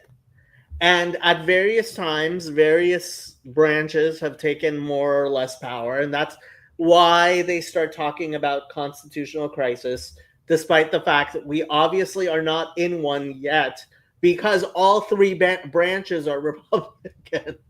Well, but here's the other constitutional crisis, which I do love, although he pisses. The Trump administration is responding and abiding by everything that's coming out so far. And they can do that because they know they're going to win. Like, it's like they know on most of these, nothing that's come out now. Now, the real fight, you're going to have a real fight with the federal employees union. There's going to be some things you can do there. Now, however, if you do wide swath instead of targeted, if you do wide swath layoffs, those are the sorts of things that I think you're going to be. And Vivek did a great job breaking this down with Chevron and everything else that I think you're absolutely going to be able to do. But so far, they've just, they haven't said, we're not going to listen. Okay, they weren't like Joe Biden or AOC or Elizabeth Warren or everyone else who said, we're not going to listen to the Supreme Court. They're illegitimate. Like, they told me to stop student debt relief. I'm going to keep doing it anyway. This was part of the discussion. Like, when I point this out, the Democrats, like, as long as you're not willing to say, and this is my entire discussion with Tracing with Grains was look, I want to go back to Marcus of Queensberry rules. I want to go back to Marcus of Queensberry rules. And I realize that in certain ways, Trump is punching below the belt in ways I don't like. And I wouldn't do it that way. But right now, interesting. What would be something that's punching below the? I'm curious. What would you think is punching below the line? Dismissing trans people who are currently in the military. I in a normal situation, I would be like, hey, deal with it. Like, you don't want to admit new people in the military. That's a fine policy. It's not okay to as the president, suddenly dismiss people from. I'm not even saying he doesn't have the right to do it. It's just it's not how a civil society treats people who've been inducted into the military. I'm sorry. Once you're in, they took you. Now you're our problem. No, you can be fired for if you can perform. Here's my merit thing. Now I'm with you. If you can do the things and you're not causing problems, and you actually are a good member of the military, yes. Other than that, no. Lance, No job. No job. That's the thing. It's like, even people, like even soldiers that aren't exactly the best, but this is not removing them for cause. This is removing them for something that we like.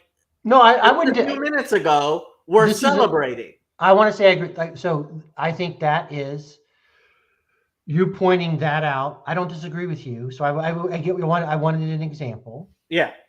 And clearly stopping the transgender transition surgeries makes complete sense. Why should taxpayer dollars be paying for that? That's an elective surgery. If you want to do it, you go ahead and have it done. Certainly, we're not going to pay for that. So that makes complete sense.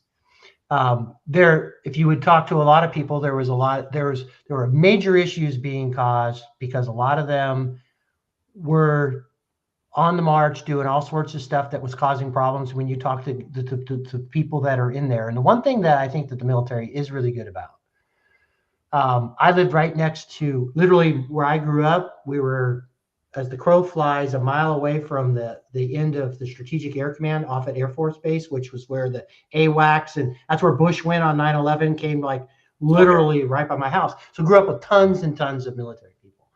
The one thing that the military actually did really good with is not being raped. Like literally, it's kind of like a locker room in sports. Actually, locker rooms in sports is a place where people just get along because you're all one team, everything else. I would just say the minority kids that I got to know them at my little rural school kind of was because they were Air Force kids.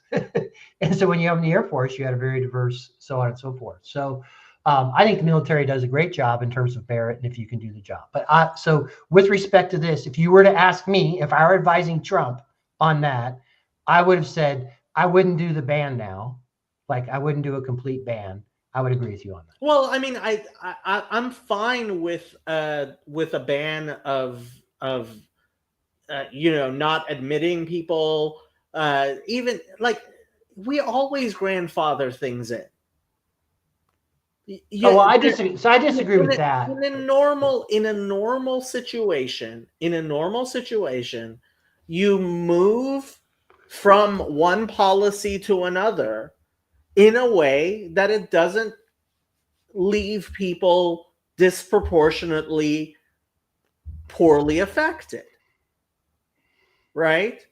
And you give signals and you move, and now we're moving quickly in ways. Look, I just saw somebody, who their passport has been revoked because this is somebody who's not in the military, not in the civil service, just a trans person. And I know a lot of trans people, far more than you would guess. I know a lot of trans people, and the passport was revoked because they were trans. What drove that? Apparently, because the passport said the wrong sex. Because these are people who have here in California, people who transition, their birth certificate, their driver's license, their everything says the new sex. And this is one of the things in which I think Trump went too far in the executive order, but I wasn't going to necessarily criticize, was no, it's sex at conception, they said. And it's like, first of all, there are intersex people. Like there are sex at conception can be XY. You're down in the And- weeds, but what yeah. they had weaponized it, which the problem was. I understand all Yep, of that, yep. but I'm giving you examples. Yeah, no, of- I appreciate of that. precisely things which I would not put up with under Marcus of Queensberry rules. Right now, we're living in a situation where I am, as a partisan, being like, we're steamrolling over things, and there are people getting hurt, and I so realize that. But right, and things need to change. right, and so the problem's not Trump. The people they need to blame are the people. I'm just going to say this: the people we need to blame are the people that forced men into women's bathrooms and locker rooms, forcing moms to have to deal with them with the young people. It was the mutilating of children. Like they jumped the shark so bad with respect to that, and the whole DEI thing, which needs to be ripped out root and branch. I understand. Yep. I mean, Yep. so I remember in 2016, I was a notary public at the time, because I had an insurance store. It's a long story, but I was a notary public, and this person came in, and he was getting he needed things notarized, and it was just like. So this must have been February of 2017. And what had happened was that he was a citizen and his children were citizens, but his wife had been in the United States illegally for like 20 years. And in the Obama administration, he had been trying to get her papers. And the Obama administration had issued her an entry visa and said, okay, your wife needs to go to Mexico and come back in legally, and she'll have a permanent residency. But you have to enter legally.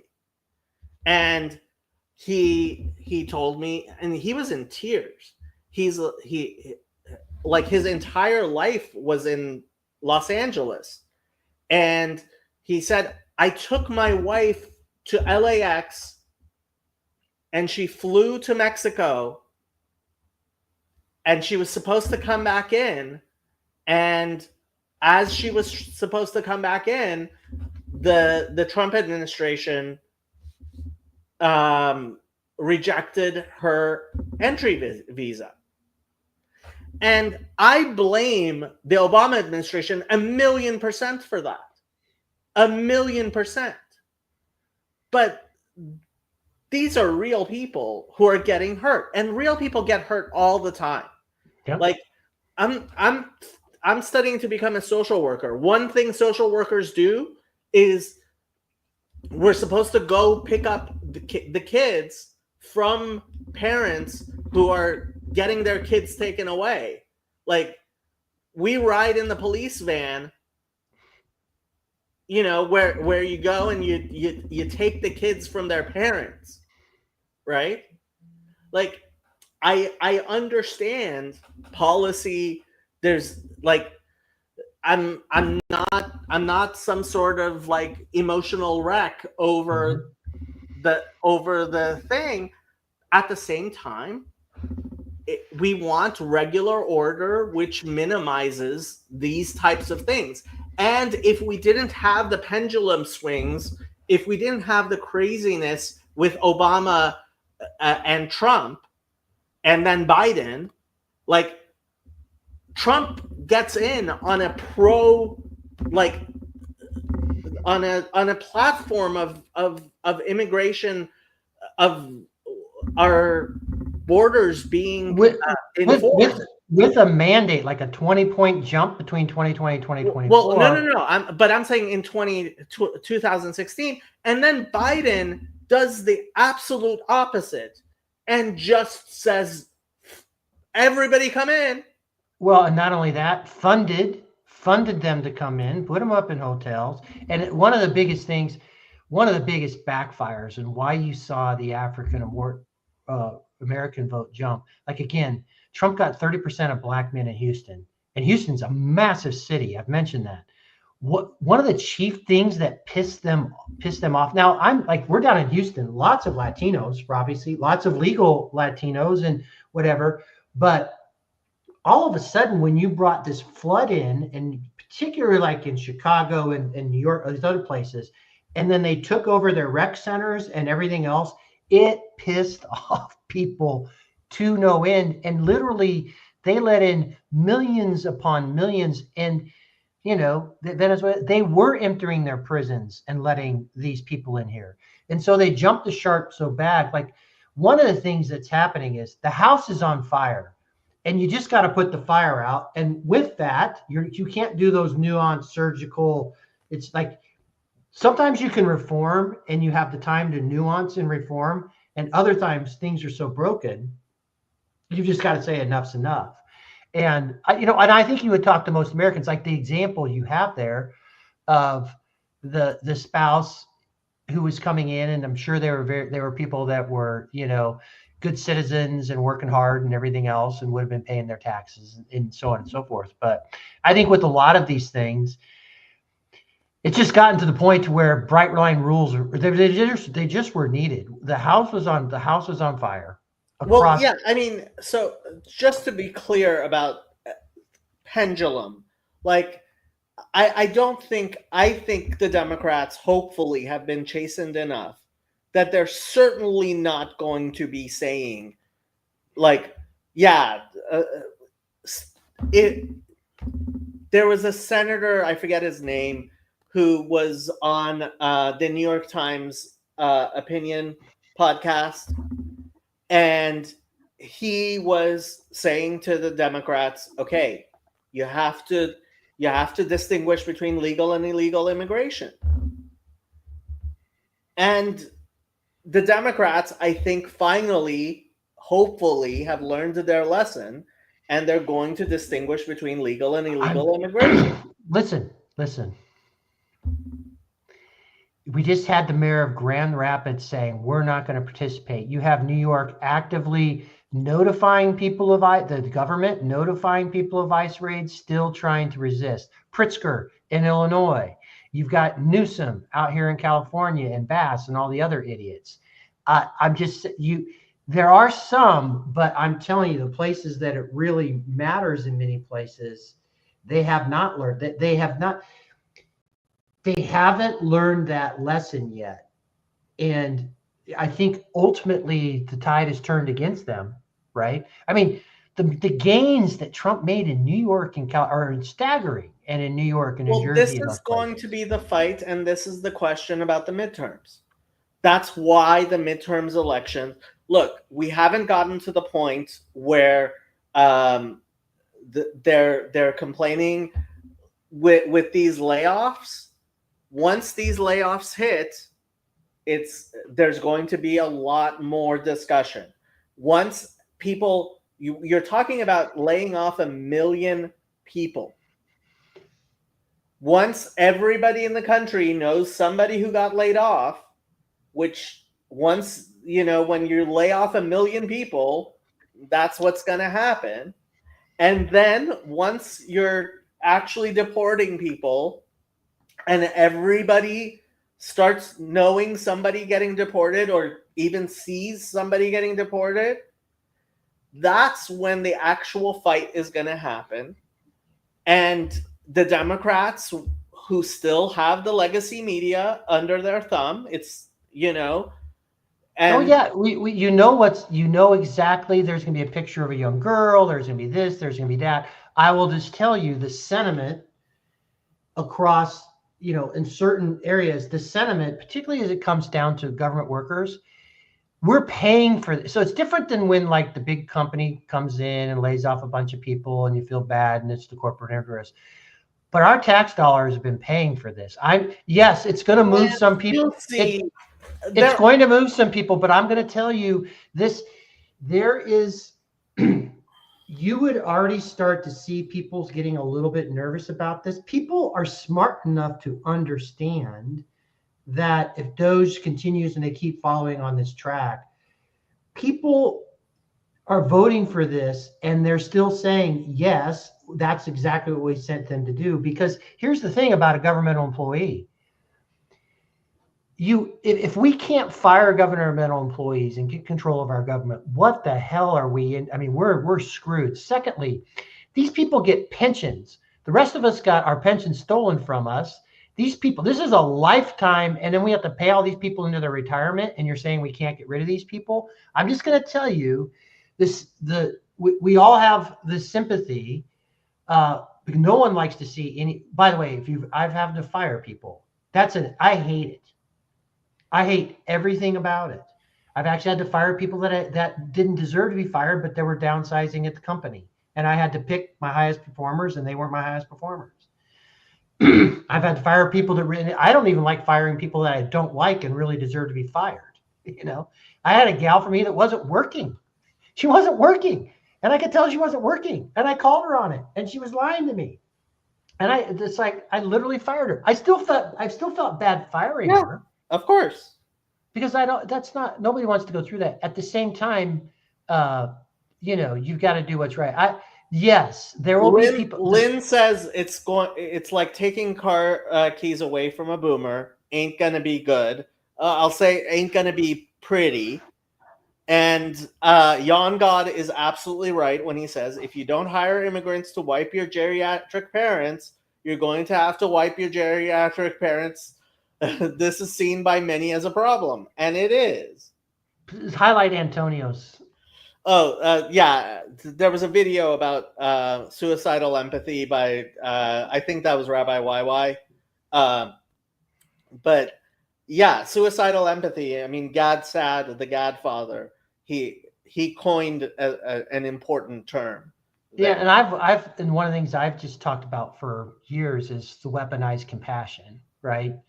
And look, which is kind of like the suicide female energy. It's kind male. Dad comes home and takes his belt off. That's so here's the funny thing. So I would just say my wife, who definitely very socially conservative, very traditional person, but has massive empathy. Definitely would have been someone who would identified Democratic or whatever, would not vote for Trump in 2016. Couldn't get herself to pull herself to vote for Trump in 2020. She actually wrote in Kanye. okay. But she voted down the ticket or this time she made sure, she's like, we're getting there early. Right. And so she's like, we're voting. You're in a red state. Well, but I mean, that was the shift to someone who hated the way he talked. Okay, I like some of these policies, still don't like the guy. Certainly was not going to vote for a Democrat in 2020, but in 2024 was an enthusiastic, we are going to make sure we get this done early. We're not going to miss this. And so she has massive empathy. But she understands when it comes down to the jobs and everything else. I'm just going to say, so this is someone that you were pointing it out. Yes, around some of the fringes, but there's enough of a margin here to do this. The mandate in the will is to do this. And then, in a lot of us, I will just say, as those workers quite frankly, the scolds who are telling other people losing their jobs learn to code, and they didn't care about they certainly didn't care about the oil workers in Pennsylvania or anywhere else, right? I have my job, and I'm going to have it. I'm going to have a pension. Listen. Taxpayers pay for it. If it's not needed, we need to get rid of it. Plain and simple. Come be like the rest of us and get a real job.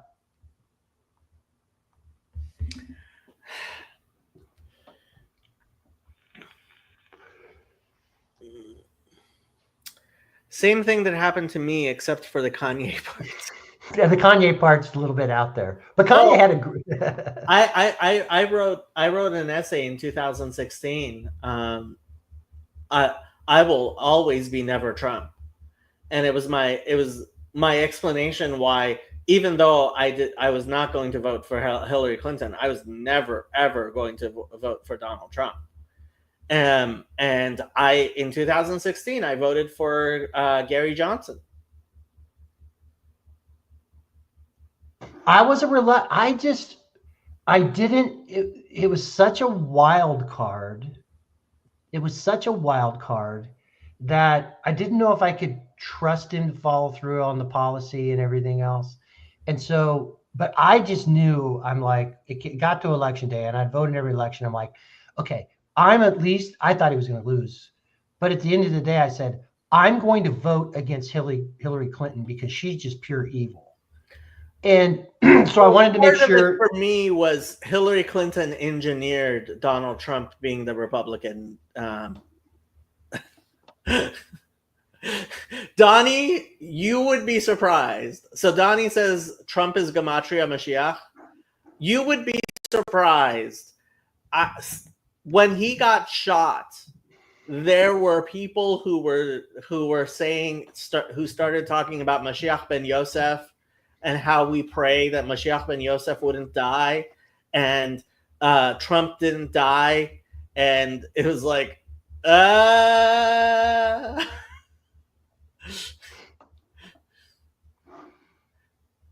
And no, in case anybody is wondering, no, Trump is definitely not Gematria Mashiach, because Mashiach is only 358, and just T and R is 700 right there, so doesn't work. I like Donnie. Donnie jumped on once, some Saturday night. I like Donnie. He needs to jump on more. He should. Yeah, Donnie should jump on more. Where did I see Donnie? Oh, he was commenting. He was commenting last night on somebody's stream.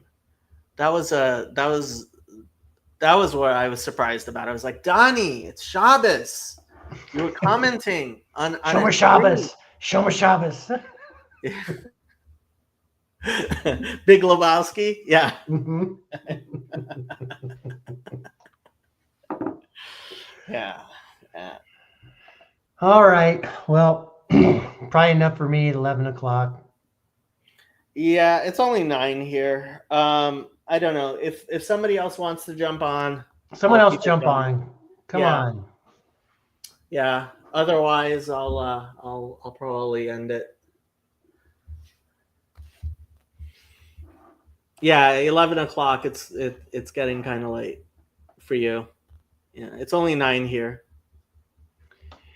Well, we'll see. I'll tell you the wheels are going to keep turning. There's going to be lots of stuff. And this has been certainly none of us should keep.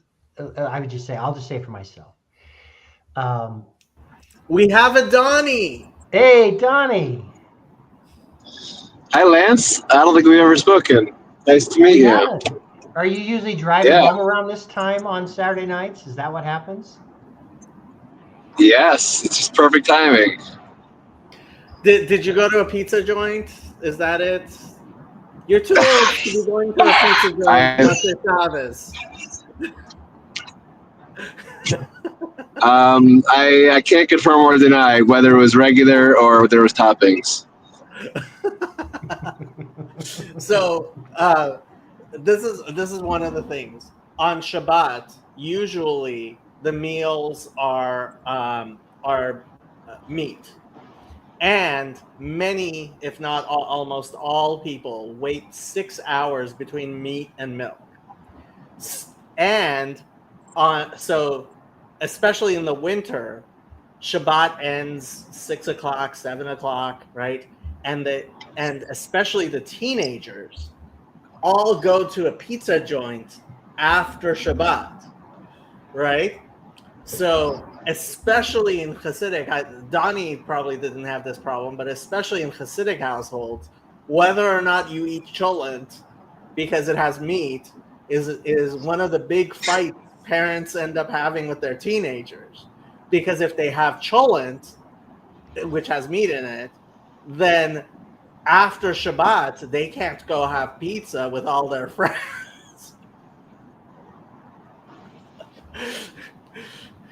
It's bringing back all kinds of memories for Donnie. I can tell. Of course. So are Also, Jewish it's like teenagers, just are Jewish teenagers like most teenagers who might get a little rebellious, and even though mom and dad don't want them eating pizza, they still go get it? You would be surprised how many of them, while they will fight with their parents over whether or not they will have the meat cholent at lunch, would still not eat pizza within 6 hours of eating of cholent. You would be surprised. I have been surprised. That's good. Yeah, I have definitely been surprised. Cholent is. I think 6 hours is a bit overkill. I mean, that's a long time. Oh, there's definitely people who go 5.5. Even though I their did parents 6. go I did through. 6 most of my life. It's intense. Every time you eat a piece of meat, you have to start like calculating. Taking a piece of chicken, you're like, oh, now I'm stuck for the next 6 hours. I'm in dairy jail. You know. Chezi says Shavua Tov. Hi, Chezi. Chezi and I had never spoken either, but this is great. I got Jacob last week. Now I have Lance. This is every week I'm meeting someone new. And we were waiting for you for Mesilas Yesharim, but you didn't show up. So I don't know what. Yeah. I gotta take it slow. I don't want to overwhelm everybody. You know. Oh, Chezi is now going 1 hour. Chezi, you're a koifer. Nobody does less than 3 hours. Nobody does less than 3 hours. Well, I'm within close. We're Orthodox. We're Christian. We're getting ready to go into our Great Lent. So.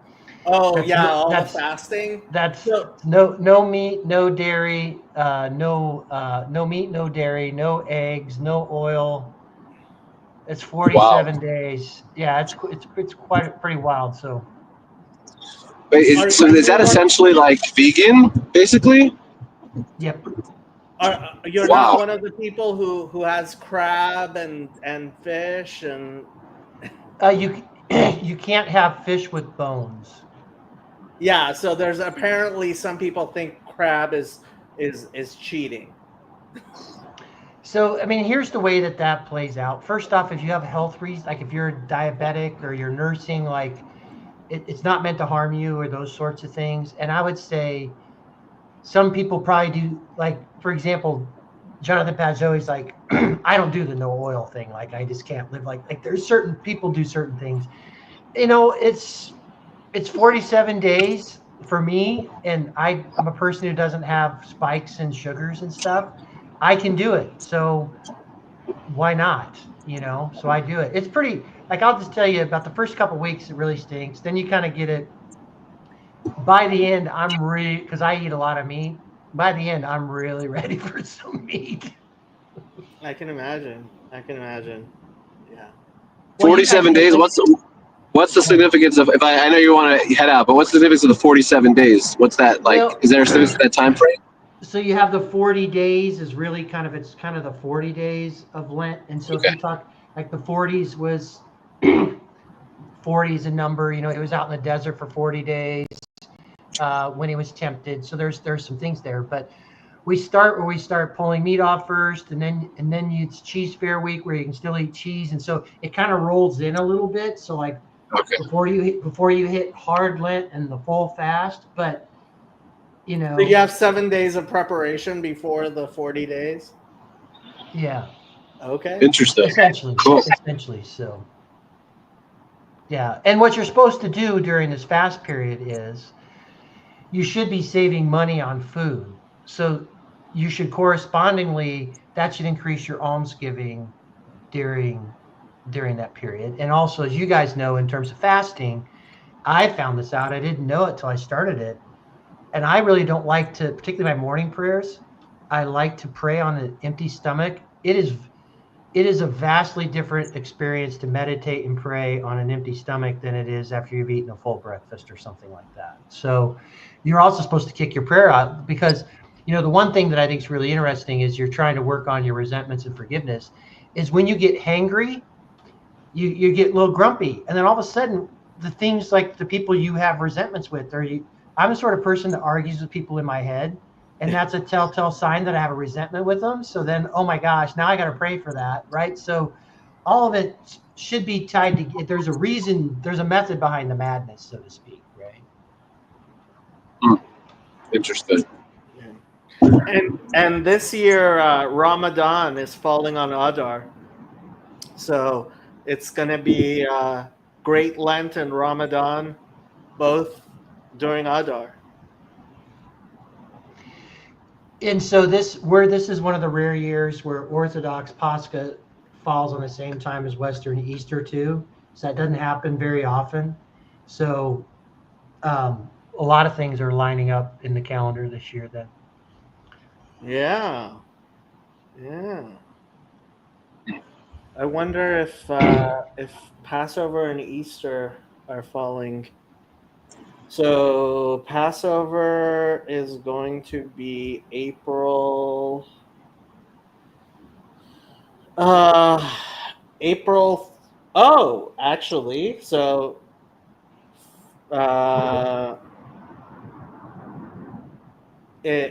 It's going to be Motzei Shabbos. So Passover's falling on Sunday, April 13th. Let's see, when is Easter? It's the next week. So, yeah, it's a week off. So Easter passes right over it. Sorry, I had to. Well, no, I mean Easter is actually falling on the second days. Okay, got it. Yeah. So I've never asked. I'm ashamed I don't know this, Jacob, but I know you have the Shabbat meal and everything else. Do you guys have fasting built in? So there are officially six fasts that everyone is supposed to keep. Mm-hmm. 2 of them are full day fasts. No, 7 fasts. Sorry. There's Yom Kippur. There's the 4 days for the temple, and then it is 6 days. Sorry, and then there's Purim. So Tisha B'Av and Yom Kippur are full day fasts, and when we fast, we don't eat anything or drink anything, even water. So there's Tisha B'Av, the 9th of Av, which is a full day fast, and the Day of Atonement, Yom Kippur, which is a full day fast.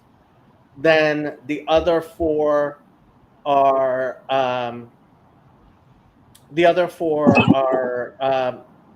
daylight fasts. So it's from morning till night. One of which is in the winter, so it's really easy. Asara B'Tevet, which just passed. And then there are additional fasts people keep. The people who are really religious for many, many weeks of the year, something like, Shovavim, which is 6 weeks, and then Bahab, so another 3 weeks. So 9 weeks out of the year, they fast Mondays and Thursdays. But Jacob, in terms of the 6 weeks and those last 2 that you mentioned, I feel like it's more rare, I would say. Yeah, right? Most Jews only fast Yom Kippur, then Tisha B'Av, which those are the 2 full day fasts, then Purim, then the other 3 much smaller. When my father found out that there's a fast 1 week before Yom Kippur that I was going to keep, he lost his mind. He's like, Oh, you're so religious you have to fast the week before Yom Kippur? He'd never heard of it. Yeah, the Fast of Esther is coming up. And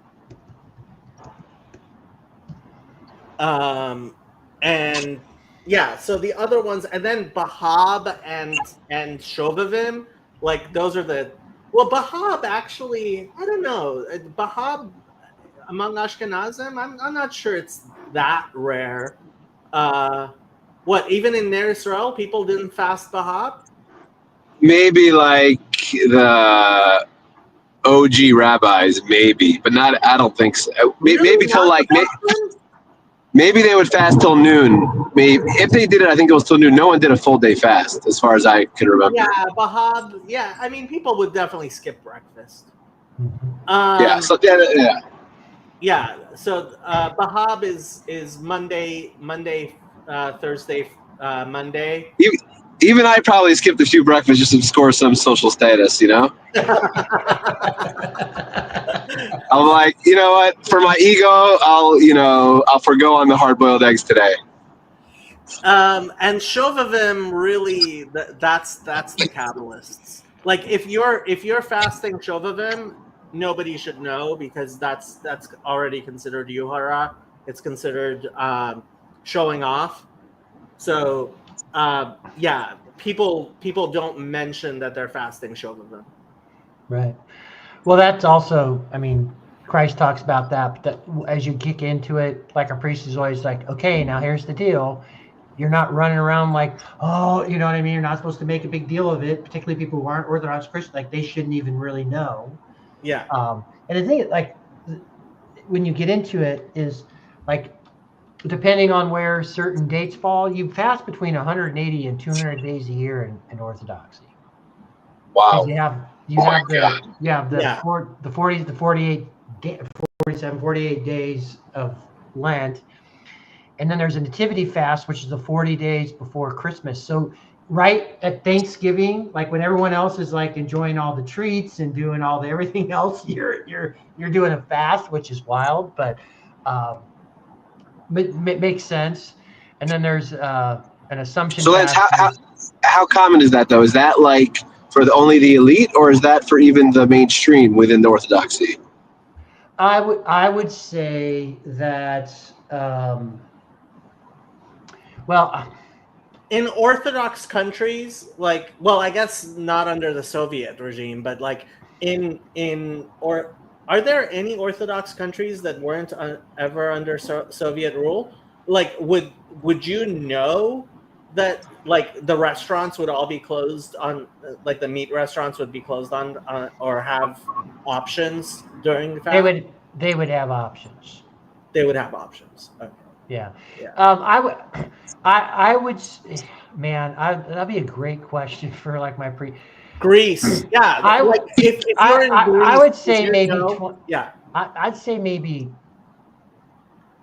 because there are a lot of cradle Orthodox that I don't think, I'm thinking there's probably 20% of the people that try and keep most of the fast. Wow. That's amazing. Wow. That's a large number. Wow. Yeah. It's where I would get there. Not perfect. And by the way, my first year when I started, I'm a pretty zealous guy. And my priest told me specifically, he's like, you can't keep a perfect fast. Because he knew I'm the sort of guy that, it's like, no, yeah. you need to chill out a little. Like, very nice. He's a very nice guy. Like, suggestive only, very nice. It's like, yeah, I just want to make sure that you don't keep a perfect fast. So, yeah, that's one of the things. Like, when people suddenly become Shomer Shabbos, I'm like, if you want to keep one day of the holidays, that's one thing. But if you're keeping like 2 days of Sukkot, and you just became Shomer Shabbos, like that's like a lot of days within 1 month.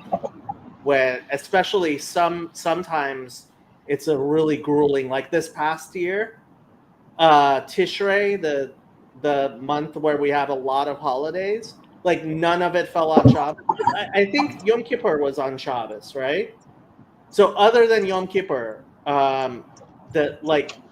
you had 6 days of high holiday when you're not supposed to use your phone, not supposed to ride in a car. So 6 days in addition to Shabbat when you're not allowed to do that. So that's 10 days out of a month. That's pretty hard. Yep.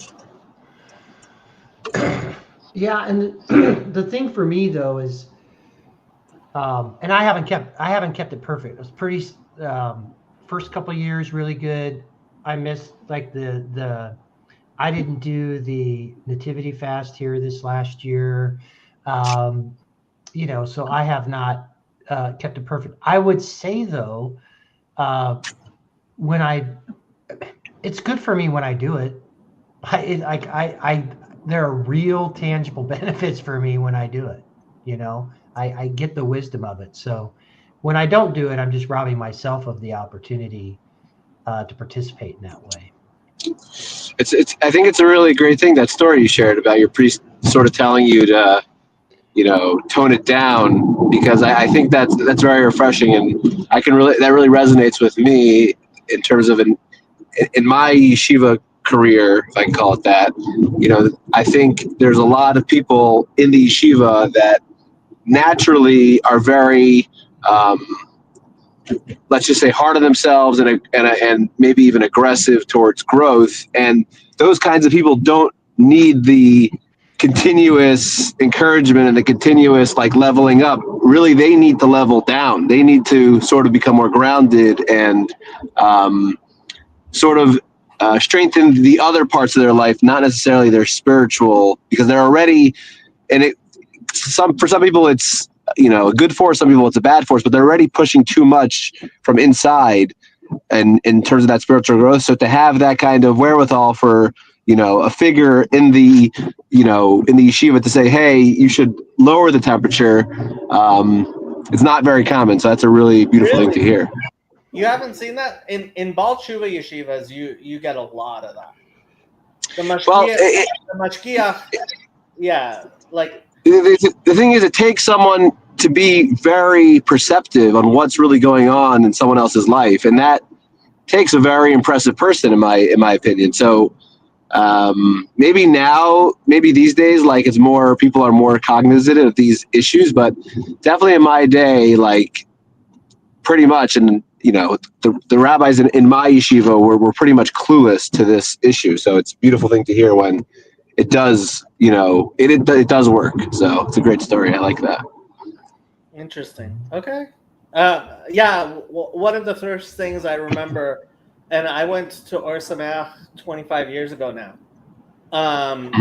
One of the first shiurim classes that Rabbi David Gottlieb gave was explaining if you don't live within walking distance of a synagogue, your rabbi shouldn't tell you start off by not driving to synagogue. He's like, that's just dumb. If you're not living in the community, right, and you're just becoming religious, and your rabbi says stop driving to synagogue on Shabbat, that he gave a whole hour-long schmooze on that. And it was kind of surprising. It was that I didn't expect him to be like, yeah, drive to synagogue on Shabbat, because that's something you don't generally hear a rabbi say, even if they know that you're driving to synagogue on Shabbat, right? They won't say it. Sure. But yeah. And yes, Donnie looks a lot younger than he is. He's actually in his 60s. Oh my gosh! No, I'm 30. Who commented? I missed who it was. Antonio. Oh, hi, Antonio. I don't think you've met Antonio. He's I have one of not, but I want to like sort of like pretend like I'm really in the crew. So I'm just like being like, hey, Antonio, good to see you. Antonio's on my Discord. You've encountered him. He's one of our Haredi Noachites. I love it. And Antonio, for me, like 3 weeks ago is like 3 years ago. So I kind of live in like dog years, I guess. So I was just talking to John this past Thursday, and John and I haven't seen each other since Antonio and I met up with his wife Caroline, who was at the time not his wife yet, in Chicago. And since that, 3 years ago, Antonio's had 2 kids. Donnie. Oh wow, that's amazing. That's amazing. Ben got me this. If anybody noticed, there's a new thing here. Ben got it for me, and Donnie can translate it. It says, "Kol hamelamed et ben chavero Torah ma'aleh alav hakatuv ke'ilu yelado." Sanhedrin Yud Tet. Yeah. Anyone who teaches someone else any kind of, I guess, any kind of learning, any kind of study, then it's as if they birthed them. From the Talmud. Yeah, there's another actually line that says that if someone teaches you anything, then you have to call them like rabbi. I think it's pretty sure it's a Mishnah in Avos that says that as well. I can't remember the exact text. I forgot. I have to check it. That you have to call them rabbi? I don't need to call him. I forgot. I'm blanking on it. I'm so annoyed. I'll have to look it up. I am too. Especially since we're supposed to go through Avot at least twice every year. I haven't done it in years, but I used to. It's true. That's what I usually learn when I'm bored at synagogue. I usually open that up. Everybody does.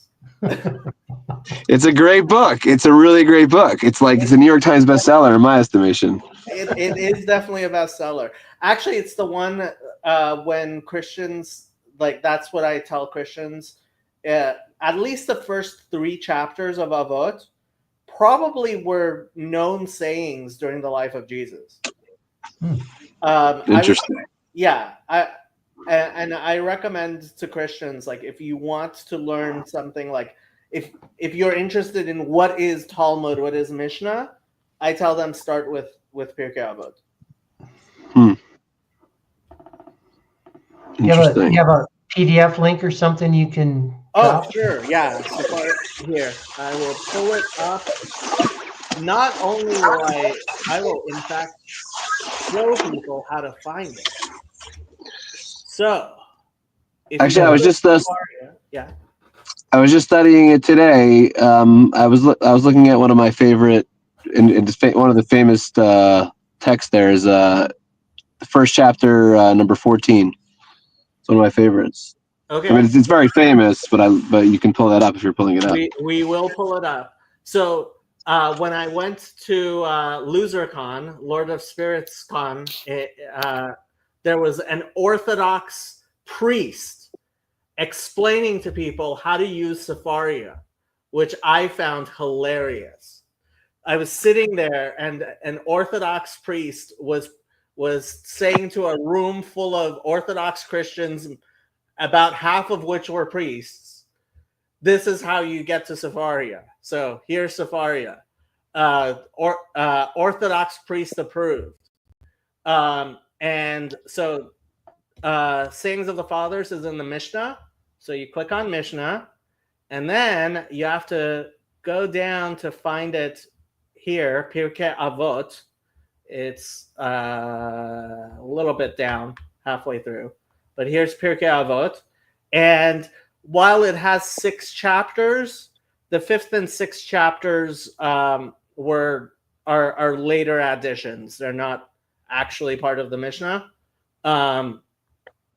But so here's the first chapter, and 112 is the really fun one. I'm surprised he didn't mention 112. Is that the one I'm thinking of? No, it's not the one I'm thinking of. 114. This is okay. So this is one of the most famous Mishnahs in Avot. Rabbi Hillel, used to say, "If I am not for me, who will be for me? And when I am for myself alone, what am I? And if not now, then when?" Yeah, this is one of the most commonly quoted Mishnayot from Hillel, the elder.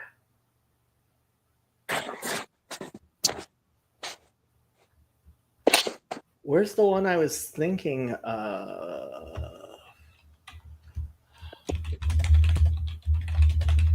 What's the text? Al About? tarbe sicha im ha'isha. Oh, I want to say that's like maybe 2-3. I'm making that up, like something like in the second. I thought it was in the first chapter because people always like it is chapter 2. You are correct. Chapter 2. Where is it? Donnie pulls it out. No, The it's chapter 1. The years of yeshiva. Oh no. Where is it? It says chapter 1, but it doesn't say which. Here, I will use my horrible Isha. Let's see if we can find it in. It's gonna give you to search like everything. Yeah, but I can do just the Mishnah Avot.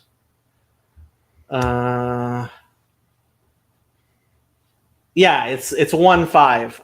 Yeah, Oh, really? it's one of the very, very early ones because it like you pull it out, you pull out Pirkei Avot, and you're like, it's this great thing, especially with somebody who's feminist, and they get to it and they lose their mind. So Yosef ben Yochanan, a man of Jerusalem, used to say, "Let thy house be wide open, and let the poor be members of thy household. Engage not in too much conversation with women." They said this with regard to one's own wife. How much more does the rule apply with regard to another's wife? From here, the sages said, as long as a man engages in too much conversation with women, he causes evil to himself, he neglects the study of the Torah, and in the end, he will inherit hell. Jacob, did you write that, or was that from Avos? What? I'm kidding. I didn't make it up myself, no. That's great. There's another one in Avos, also very like. I'm trying to remember which one, where it is. I have to look it up. I actually have a computer here too. Controversial. Is this your home? This is such a bachelor pad. Of course, I'm a bachelor. What do you think? There's nothing on the walls. Why There is nothing on the walls. I actually have a painting from Karen Wong on my wall. Oh wow!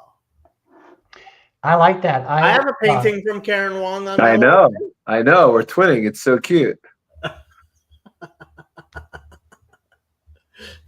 So I like nice, clean walls. It's an aesthetic. Of course, it also is a good conversation starter because you could say you live in an insane asylum, so people appreciate that.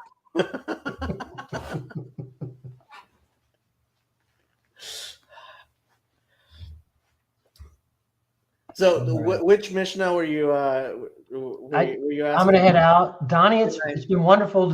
Keep popping in. I enjoy when you have these conversations. Thank you, Lance. Good to meet you virtually. Appreciate you. You bet. We'll see you.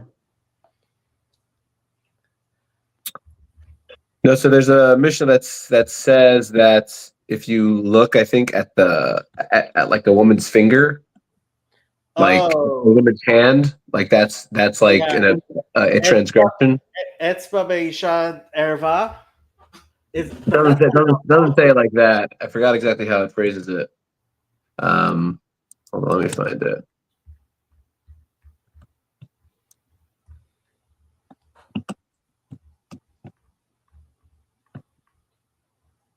Etzba Be'isha Erva is in Shulchan Aruch. Really? I've never heard that. You've never heard Etzba Be'isha? I've heard Kol Isha Erva, but I've never heard Etzba. I'm pretty sure. So Ryan Grimshaw, if you don't mind putting in the private chat how you found us, I would gladly let you onto my channel, but I'm afraid of getting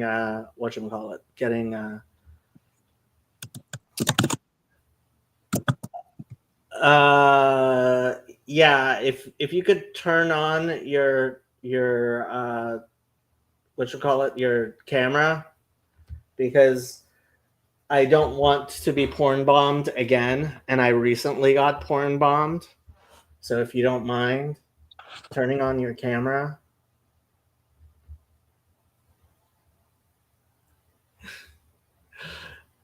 Yeah. So maybe hang around a bit and talk in the chat. And once we get to know each other more, I'll let you on. But sorry, but don't want to get porn bombed right now.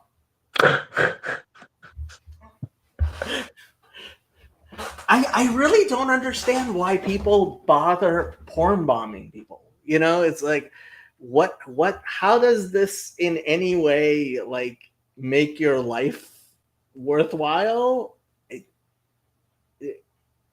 I don't know. I don't know. Crazy. I can't find it. Oh well. Gamliel has a good one. Keep an accurate count of one's tithes, neither too high nor too low. That's like all you Basbis goes to Mechomish. Like, don't do more than a 20th. No, not all. That's an Avos. No, it's you're thinking of a different one. There's one that says Asal Harav. I think it's in the Asal Harav one, if I remember correctly. Let's see. I am so bad at typing in Hebrew. Asal Harav.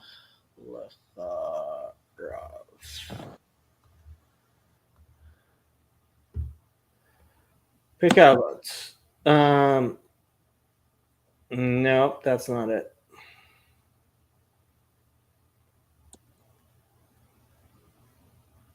Oh, here, 116. Rabban Gamliel haya omer asel harav vehistakel min hasafek ve'al tarbe la'aser omadot. Rabban Gamliel used to say, appoint for thyself a teacher, avoid doubt, and do not make a habit of tithing by guesswork.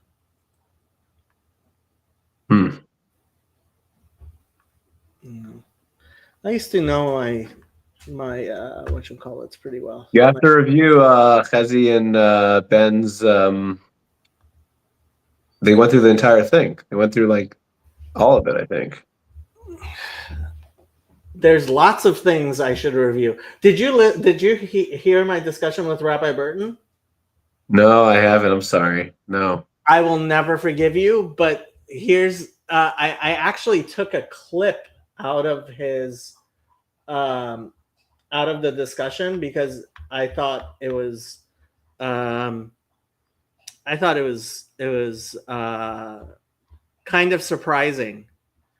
So it's a long clip, but I am going to make people suffer through it anyway because people must love everything I say. Of course. Well, I would say that there's not one unified teaching. That's the first thing to know. There definitely have been great Jewish scholars who've spoken favorably of Yeshu himself, if not for the project that was undertaken in his name, perhaps. And there's that distinction, of course. It's interesting to me. I was happy to hear about the decision of the Bezdin that they would, in principle, accept someone who would believe that, because I would think the same thing. That, as a Ger Toshav, not as a Ger Tzedek. That would reject Yeshu. We don't. It's important not to add fundamentals to Judaism where they don't exist. People tend to do that because everything becomes sectarian, and there's an us against them mentality that leads people to conjure or imagine fundamentals of faith where there aren't any. I don't see it. It's not a fundamental question to me. What one's opinion is of Yeshu. It's certainly not a fundamental question. If someone has a favorable opinion of him, I don't see how that would be in any way conflicting with the foundations of Judaism. If someone for whatever reason to believe that he would, I guess, come back and be the Messiah, I can see why that would, in principle, conflict with Judaism. Although obviously it would make a lot of Jews very uncomfortable, and I guess that's why the Beis Din made that decision. We were talking For the about reason Bnei that Jews are Noach, comfortable. not about. But which would make something into a foundation, which is not. It's very important. You know, as we discussed before, the Torah can't be added to, and we have to be very careful not to add principles to the Torah. You know, it is a remarkable statement from Rambam in the second to last chapter of the Laws of Kings, where he talks about the role of Christianity and Islam in paving the way for the Mashiach, because they spread the knowledge of Hashem to the world, each of them in a partial way, in a different way. But what's really remarkable about that Rambam, besides for the historical analysis, which is pretty obvious once you think about it, especially today, looking back at where we are today, what's remarkable is that he prefaces that statement of his by saying God's thoughts are not like ours. Which he's saying, he's indicating that God has a plan that we can't fathom. Well, what's interesting is that then he goes and gives the reason for it. He says, well, because Hashem's preparing the way for Mashiach, because Christianity and Islam are partial adaptations of the Torah and prepare the world for the concepts of the Torah. He says, okay, one says the Torah's allegory, one says part of it is gone, but essentially they're engaging with the ideas of the Torah. So why does he preface that by saying God's thoughts are not like ours?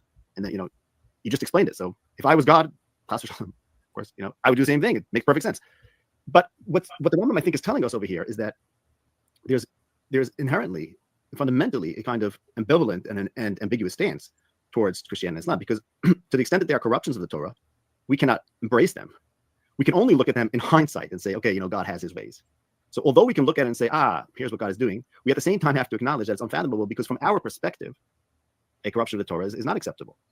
So there's this very interesting tension in that Rambam in the way we relate to Christianity. That being said, I once had a thought, and I was sort of a latecomer to Rav Kook's writings. I'm still not fluent in them, but I started reading them a couple of years ago. And I was really struck by how many things he says that I had thought of myself. So it was nice to me that I had discovered him late, because it gave me time to develop thinking in my own way. And one of the things that I said, and this is the kind of thing that, like, lots of things that I think, but maybe wouldn't say, or if I would say, I wouldn't say publicly. But here was the thought that I subsequently found Rav Kook said. Miracles. Could miracles happen for Christians? Or according to the Torah, that's to say, would Hashem do a miracle because someone, you know, does, let's say, it's in a way that advances and supports Christianity? Or can I believe that Saint X indeed performed a miracle? Is that conflict with the Torah? So I thought to myself, and like I said, I subsequently found Rav Kook said the same thing. Let's think about this. If Hashem, as the Rambam teaches us, is using Christianity to advance his plan, yes, we can't fathom it and it goes against certain principles, but that's what Hashem is doing. So might Hashem make miracles that will advance the concept of Christianity or the Christian beliefs in the minds of Christians? Well, yeah, that's how he does things. That's how he gets things done. So we have this bifurcation. They're like, okay, my belief is Judaism, my belief is the Torah. For you, Christian, this is how Hashem is bringing you closer and closer to the truth. And part of that maybe is going to be miracles that actually, for me, a Jew, I shouldn't, you know, I wouldn't say, okay, now I'm going to pray to the saint. But maybe nonetheless, Hashem is doing that or encouraging that for the Christians. And that's where we get to this kind of dissonance that, wait a second, but I thought that's maybe borderline Avodah Zarah, if not completely Avodah Zarah. Right, God's thoughts are not like ours. Like, you don't do Avodah Zarah. If God wants to promote something which for a Jew is Avodah Zarah, that's because he can do it, but we can't. So in terms of our beliefs, we look at it and say, you know, there's a deep plan of Hashem going on over here that involves things. I love that. Will contradict the Torah. So here's we get also to the point we were saying before about pedagogy and how to teach kids. I'm not going to tell my 7-year-old kid that, you know, the miracle that happened for the Christian is indeed a miracle from Hashem. But Hashem doesn't want that to impress us. Like, what? It's just too complicated. This reminds me a lot of actually Chris Green. Have you gotten into Chris Green at all? No. He's fantastic. I heard of him. I met him at Northwest Estuary, and he's been on.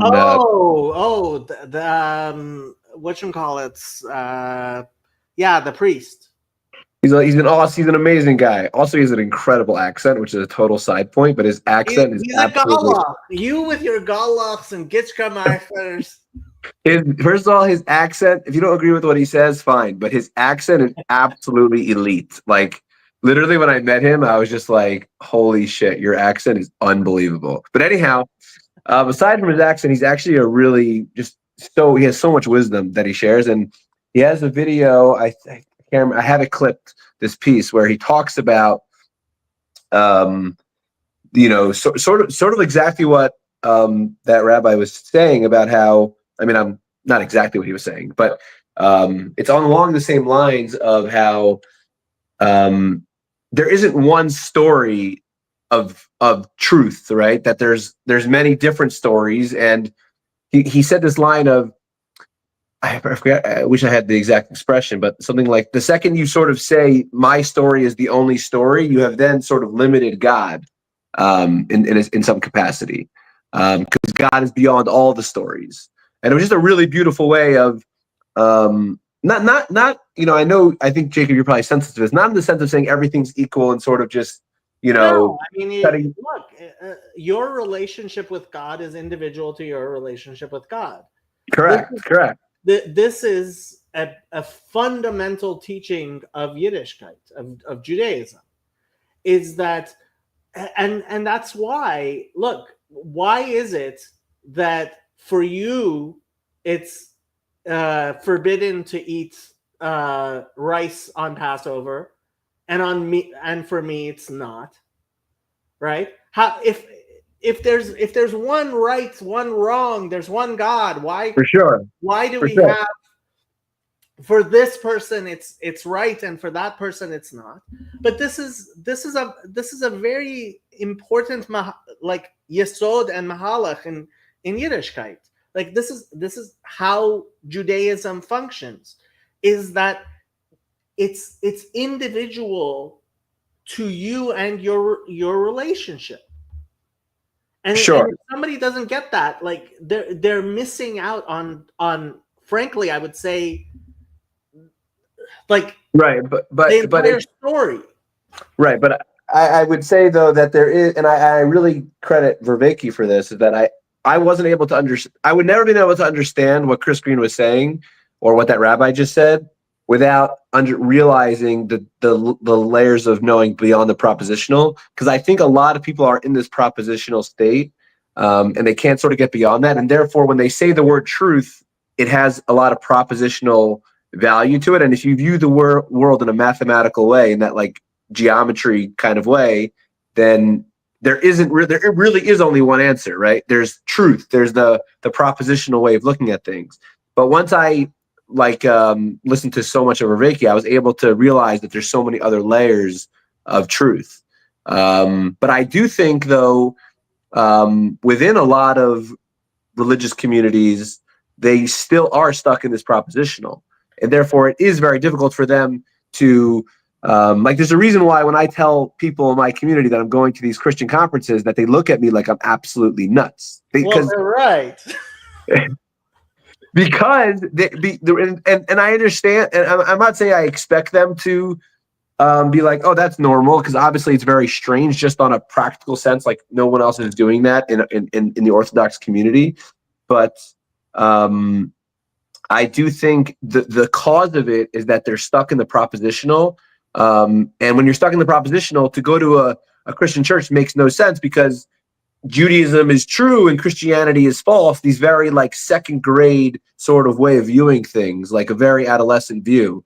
And I think that I really credit John Vervaeke for like helping me see these other ways of knowing. And the Torah talks about it in the same way, right? When the Torah talks about Das, it's not talking about propositional knowledge, it's talking about the participatory and the perspectival. So it's not like he brought this to the world. The language that he brought to that he's using really resonated and really like transformed the way I view things. Yeah, I mean, look, ultimately, I tell people, despite the fact that like 20 years ago I was Shomer Shabbos and like daven 3 times a day, et cetera, et cetera, et cetera, I think I'm actually more Shomer Torah mitzvos today than I was back then. Yes, I know what you mean. Because I understand, and like I've actually gotten into kind of debates with people who are like, "What are you talking about? Like, you're doing things like,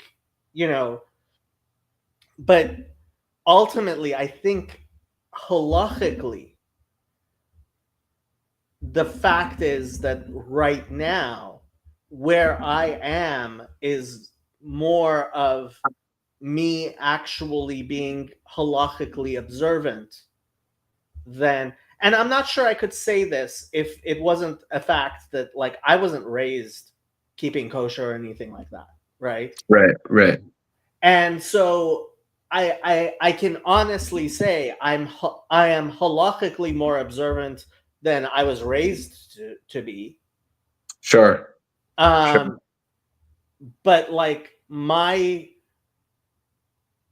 degree of connection with the Jewish community and with yeah, it's funny. So Max moved down to Los Angeles, and he's become friends with a neighbor of his who invited our little estuary group over for Shabbos dinner. And there were 8 of us there: Max, me, and this I don't want to call her elderly, but older woman. She like we were 3 Jews, and there were 8 of us there at a Shabbos dinner, and like all of it was PVK adjacent. Right. Gotcha. Yeah, it's definitely very different for sure. But and she was like, do I want to explain Kli to them? Like when she was making tea, like do they have to? Do they need Kli? I'm like, no, they don't. They're not Jewish. Don't ever explain cliche to anybody. That's for sure. That's just a general rule. Just don't bother. But I think what you said about you feeling more religious now than before, even though, like, let's just say ritualistically, if that's the right word, you're probably practicing less than you did 20 years ago, right? In terms of external rituals, and I think that resonates with me as well. And I would say that a piece of that is that Mishnah of us that I love, that I brought up about, like, Emein ani limili, like, if I'm not for myself, who am I? I think one of the meanings of that is that if you're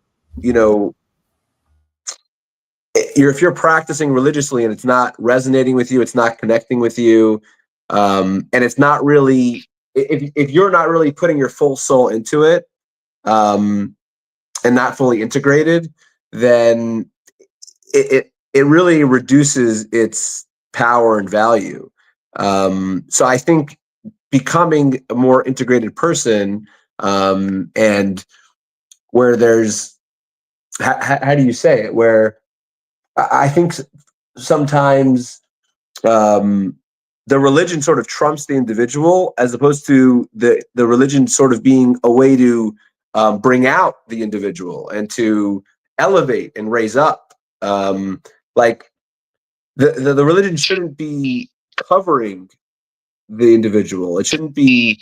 So it's like, if you talk to someone who's sort of like just in the bubble of the religious bubble, when you start talking to the person, you can sort of realize at a certain point you're not even talking to anybody. You're talking to sort of like some kind of abstraction, some kind of like structure. And then if you like keep talking, half hour goes by, an hour goes by, all of a sudden you're like, you start, oh wait, I see the person. Like, finally, like, I see the actual person I'm talking to right now. So I think that's how I understand it for myself. I don't want to put this onto you, but that's how I understand it for myself. When you don't have the, like, Emein ani limili, if you don't have that first step of like the individual and like have your personal sort of life in order, then you can do all the rituals you want, and it becomes very it feels very fake, I guess. It's just the crassest way of saying it. I can't hear you, Jacob. I lost you. Are you on mute? Yes, I was on mute. Sorry. Ultimately, I think this is what Hasidus teaches, but you reminded me of this Mishnah in Avot. Rabbi Levitas ish Yavne omer, meod heve shefal ruach, shetikvat enosh rima. Rabbi Yochanan ben Broka omer, kol hamechalel shem shemayim beseter, nifraim mimenu begalui. Echad shogeg ve'echad mezid bechilul Hashem. Rabbi Levitas, a man of Yavne, says, be very, very humble in spirit, for the hope of man is worms. Rabbi Yochanan ben Baroka says, anyone who desecrates the name of heaven secretly they punish him publicly. There's no differentiation between unintentional and intentional when it comes to desecration of the name. I think when your Yiddishkeit, when your Judaism is very external, like did you listen to Ari Shafir's? No, should I listen to that? I didn't see it. Those I'm kinds of not things sure usually you should. they usually make me cringe. Those types of like. It is kind of cringe. Does it go deeper than surface level, or it stays very surface level? I mean, he obviously changes things in order to make it Like he I- has a whole bit about Batel Beshishim where he's yeah, like, I've seen that bit. yeah, I've seen that bit. That's great. The humor I enjoy, of course. The comedy is great, but I think I clicked play on that and I saw the first like 2 sentences and I shut it off. It was like, "Do you still believe?" Like it was very surface level. I was like, I can't watch this. Like it felt. I mean, it's mostly very surface and very whatever, but when he actually describes what was his moment when he decided to stop keeping Shabbos, Yeah. he was in yeshiva in Eretz Yisrael, and he was reading on a Friday night, and he apparently had like one of these Shabbos lamps, that you can, Of course. right? And like the Shabbos lamp something had happened. It wasn't working. So it was like light on and he wanted to turn it off. And he realized that he wasn't not turning it off because he thought HaKadosh Baruch Hu cares if he turns it off. It was everybody else that he was worried about. Sure. And I have to say, like, it's not like anybody else in the yeshiva would have noticed if he had turned it off or on. I don't think people actually keep track of people. And if somebody even noticed, oh, I forgot, whatever. Everybody's turned a light on or off on Shabbos because they didn't remember. Although I have to say, one night I woke up in the middle of the night, went and got a drink of water, and then remembered it was Yom Kippur. Oh wow, nice. That's fun. That was not nice. Oh my gosh. I like that was like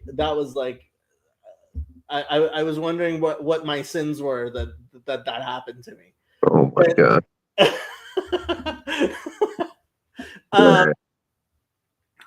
Like it was so weird too, because like I don't usually like I don't get up in the middle of the night and get a drink of water. Right. But I guess it was specifically because like it was Yom Kippur and I hadn't drank since before and whatever, so my mouth was dry, whatever. Anyway, so that happened. But so he said like that was the moment for him that he was like, okay, I don't actually believe this stuff. Right? Interesting. And frankly, as far as I am concerned, like it's better if you don't keep Shabbos just because like if you don't believe in it, right?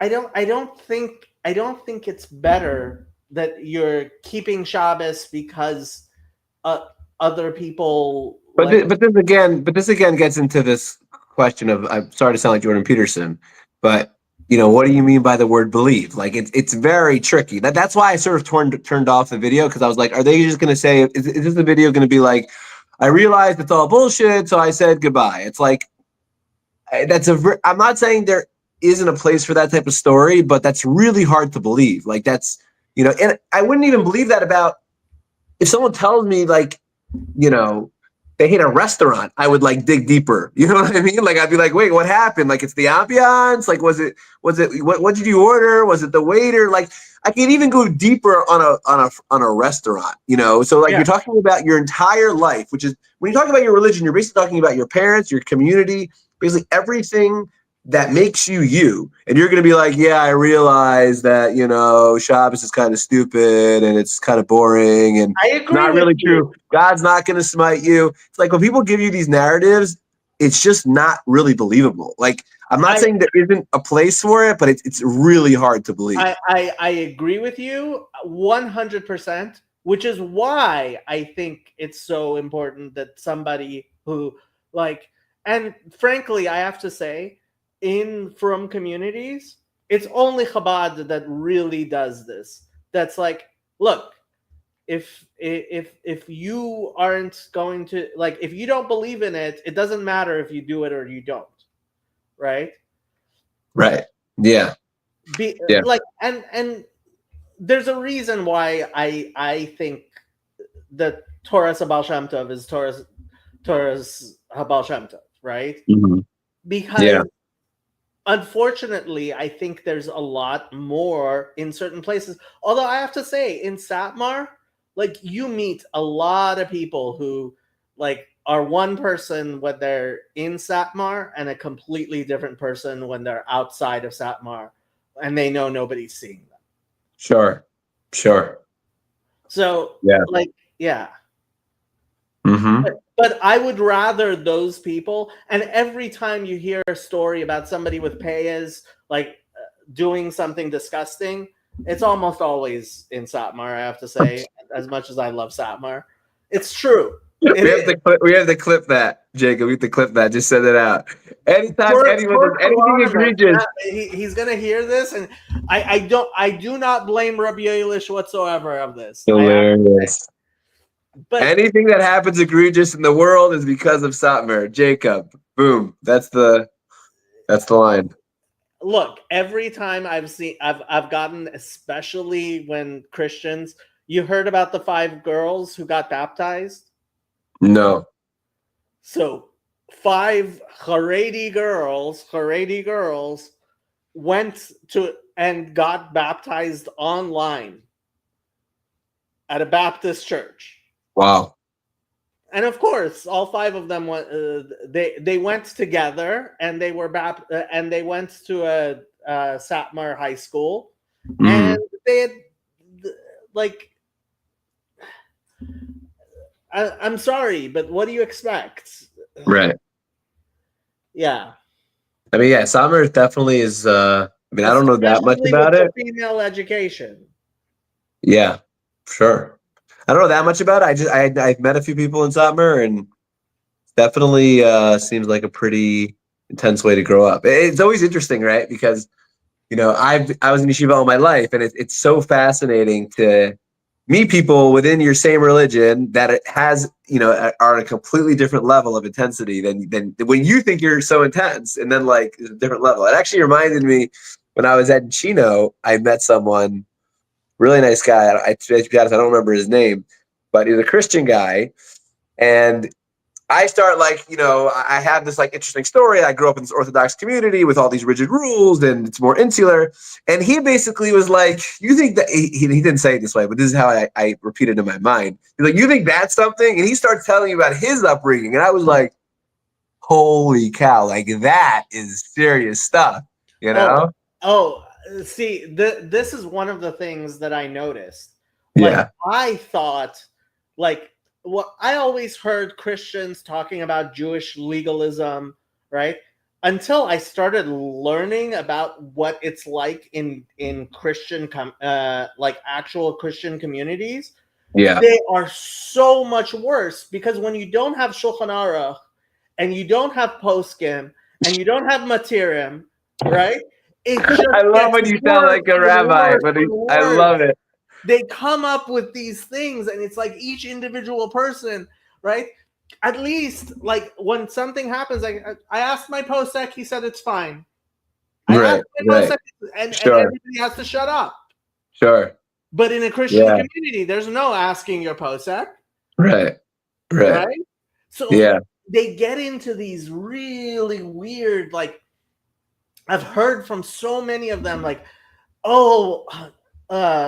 especially the women with their clothing. You think tznius is bad? Like, at least there are rules. Like, okay, elbows and ankles covered, right? Yeah. Like, but a posek is a rabbi who has the authority to to bind and loosen on earth as in heaven, which is Oh my, that's how you translate it? Okay, let me help you out here. Okay. no. But Christians know that term. But that's such an But Christians, they know that that's what Jesus uses. Oh, okay. It's Got it. Isser v'heter. That's what So I would just translate it as the rabbinic legal authority that determines what's permitted and what's forbidden, essentially. Yes, but when he says something is permitted or forbidden, it's permitted or forbidden on earth as in heaven. Interesting. Wow. Okay. Cool. What, you didn't know that's what Jesus was saying when he said to his I don't know. apostles? I don't know much about Jesus, unfortunately. It's okay. I feel a little bit like, especially when I'm in the company of all these Christians who are also well versed in a lot of things in Judaism, and I feel a little bit like embarrassed. I don't know so much about Christianity, but it's just not something that's in my salience landscape. You know, I just appreciate these conversations, but I don't know so much about. You also have to understand that, like, the Christians around here, around my channel, know much more about Judaism. Hey, 99%. Daniel nice to meet you. Yechezkel, what is it? Yechezkel Shraga? Yechezkel Shraga Halevi. Shraga Halevi Ben Moshe Halevi. We're both Levium. We're both Levium. I was at a bar mitzvah, the Shabbos, of a friend of mine. So we had to come back to Jerusalem, and I got an aliyah. So the gabbai prepared himself, came back to ask me, then asked me again to make sure he gets it right. He doesn't want there to be issues. You have to say Halevi 3 times. It's because it's Yechezkel Shraga Halevi Ben Moshe Halevi. Correct. That's my dad's second name and my third name, and my son's third name. Oh my God. Because his grandfather's like, no, we are no longer washing the Kohanim's hands because we're Kofrim, but everybody has to have Levi 3 times in their name. Do you know what? We had my cousin married a Kohen, and he came when he came into the family. He went to my grandfather, and he's like, "Oh, so Saba, there'll be a Kohen." So my grandfather went to him. He's like, "Yeah, I'm sure you're very excited to come back to the source." He's like, "You can be now with all the living." I was like, "Okay, I don't know if he sees it that way, Saba, but hilarious." Sure. I like it bothers me to no end that Chezi refuses to wash the Kohanim's hands because I was always so like I wanted to go wash the Kohanim's hands. To be clear, first of all, the reason I didn't growing up is because, by the way, it wasn't even my father, because my dad did. It was more like my uncle and brother originally that were not. They were briskers, so the only reason you wash is because of the Zohar, and if you don't take the Zohar seriously, which my cousins don't, so there was no place for that. Having said that, like I told you, I made sure to doesn't take the Zohar seriously. What are you talking about? What are you talking about?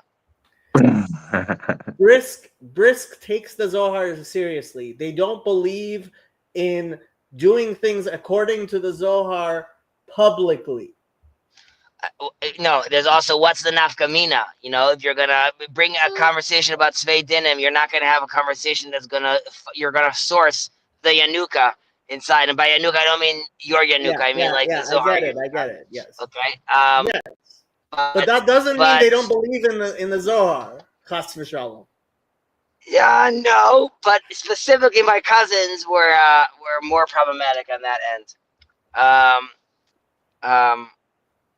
But I did donate the washing station for the Kohanim.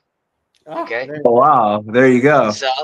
So that's even if I'm not there, right? I'm still there, and my son makes sure after Kedusha to run and set out the towel on the floor, the mat on the floor for the Kohanim, make sure that it's straight for them. So he takes it seriously. In Eretz Yisrael, it's a much bigger deal, even with Ashkenazim, because you duchen every. Do Ashkenazim duchen every day? Every day, baby. Yeah, every day. Too much. No, I Fine. love it. You want to love get it. that blessing in. Yeah. It's true. That's true. My son's also sometimes like very critical. He's like, I don't know. He's like, I was looking at that Cohen's hands. It doesn't look like he was doing it right. I was like, Billy, just don't, You're don't not worry about supposed that. to look. I You'll know, go but then he's blind. speaking. He's speaking. He's looking. It's all good. How was Shabbos, gentlemen? Baruch Hashem. Mine was great. Really enjoyed it. Also, this week was receiving the Torah. It was really exciting. Serious Shabbos. Yeah. Parsha Yitro. Mm-hmm. Even though I just got off the phone with my brother. He was giving me like the report from Shabbat. So he was very disappointed. He spoke in synagogue, but the synagogue is, and this is part of the struggle, moving with a community that is a very wide spectrum from, it's called Datlash, Datila Shavar, Yeah. the acronym. Yeah. Right? So Datlashim all the way till, let's say, American Yeshivish. And you have a lot over there, which... Hold on. Dati Shalom. It's basically OTD, like off the derech. People who Oh, that they were. Okay. Yeah. Okay. Yeah. Right, but these are people that, let's say, they're not atheists, they're not anti, they're just, they're not into it, or they don't do their thing, but they're still down for like a Shabbos environment, and they still want their kids to sort of have that sort of milieu. So, which also obviously creates a tremendous amount of confusion. But some of, where you see these things manifest are my son asking me, for example, why many of his other friends are not wearing tzitzit, for example. And why, Because they're shkutzim. so they're definitely not shkutzim. So just a lot of the dads over there, it's just a tremendous amount of kids in synagogue and like chocolate on their face, nonstop talking, and like, listen, Dad, clearly the synagogue's not big enough for your triplet stroller. Like, it's not, don't come in here. It's not going to work right now. So, you just can't get any real praying done. And my kids, I also had, it's tough for my kids. You're sitting there and your friends are coming over to you, your new friends, which you want to be social with because it's a new neighborhood, and they're asking you to come out and play. And then they're looking at me and I'm giving this face of like, absolutely not. You're not living in the synagogue right now. And that causes its own tensions. So you reminded me. Do you see what I'm doing in that picture? What happened? A public resource of mental health. This is the fountain of comfort, but in the picture, do you see what I'm doing? Playing guitar or no? I'm making tzitzis for Donnie. Oh, nice. Really? Yep. Look at that. Look at that. Wow. One of my favorite gifts. My son was actually just asking me about the tchelet, and he was asking me a few questions during davening, and I said, like, if you're serious about it, we could learn the halachot, and then we'll talk about tchelet more, but we'll see how serious he is about it. So you threatened him basically.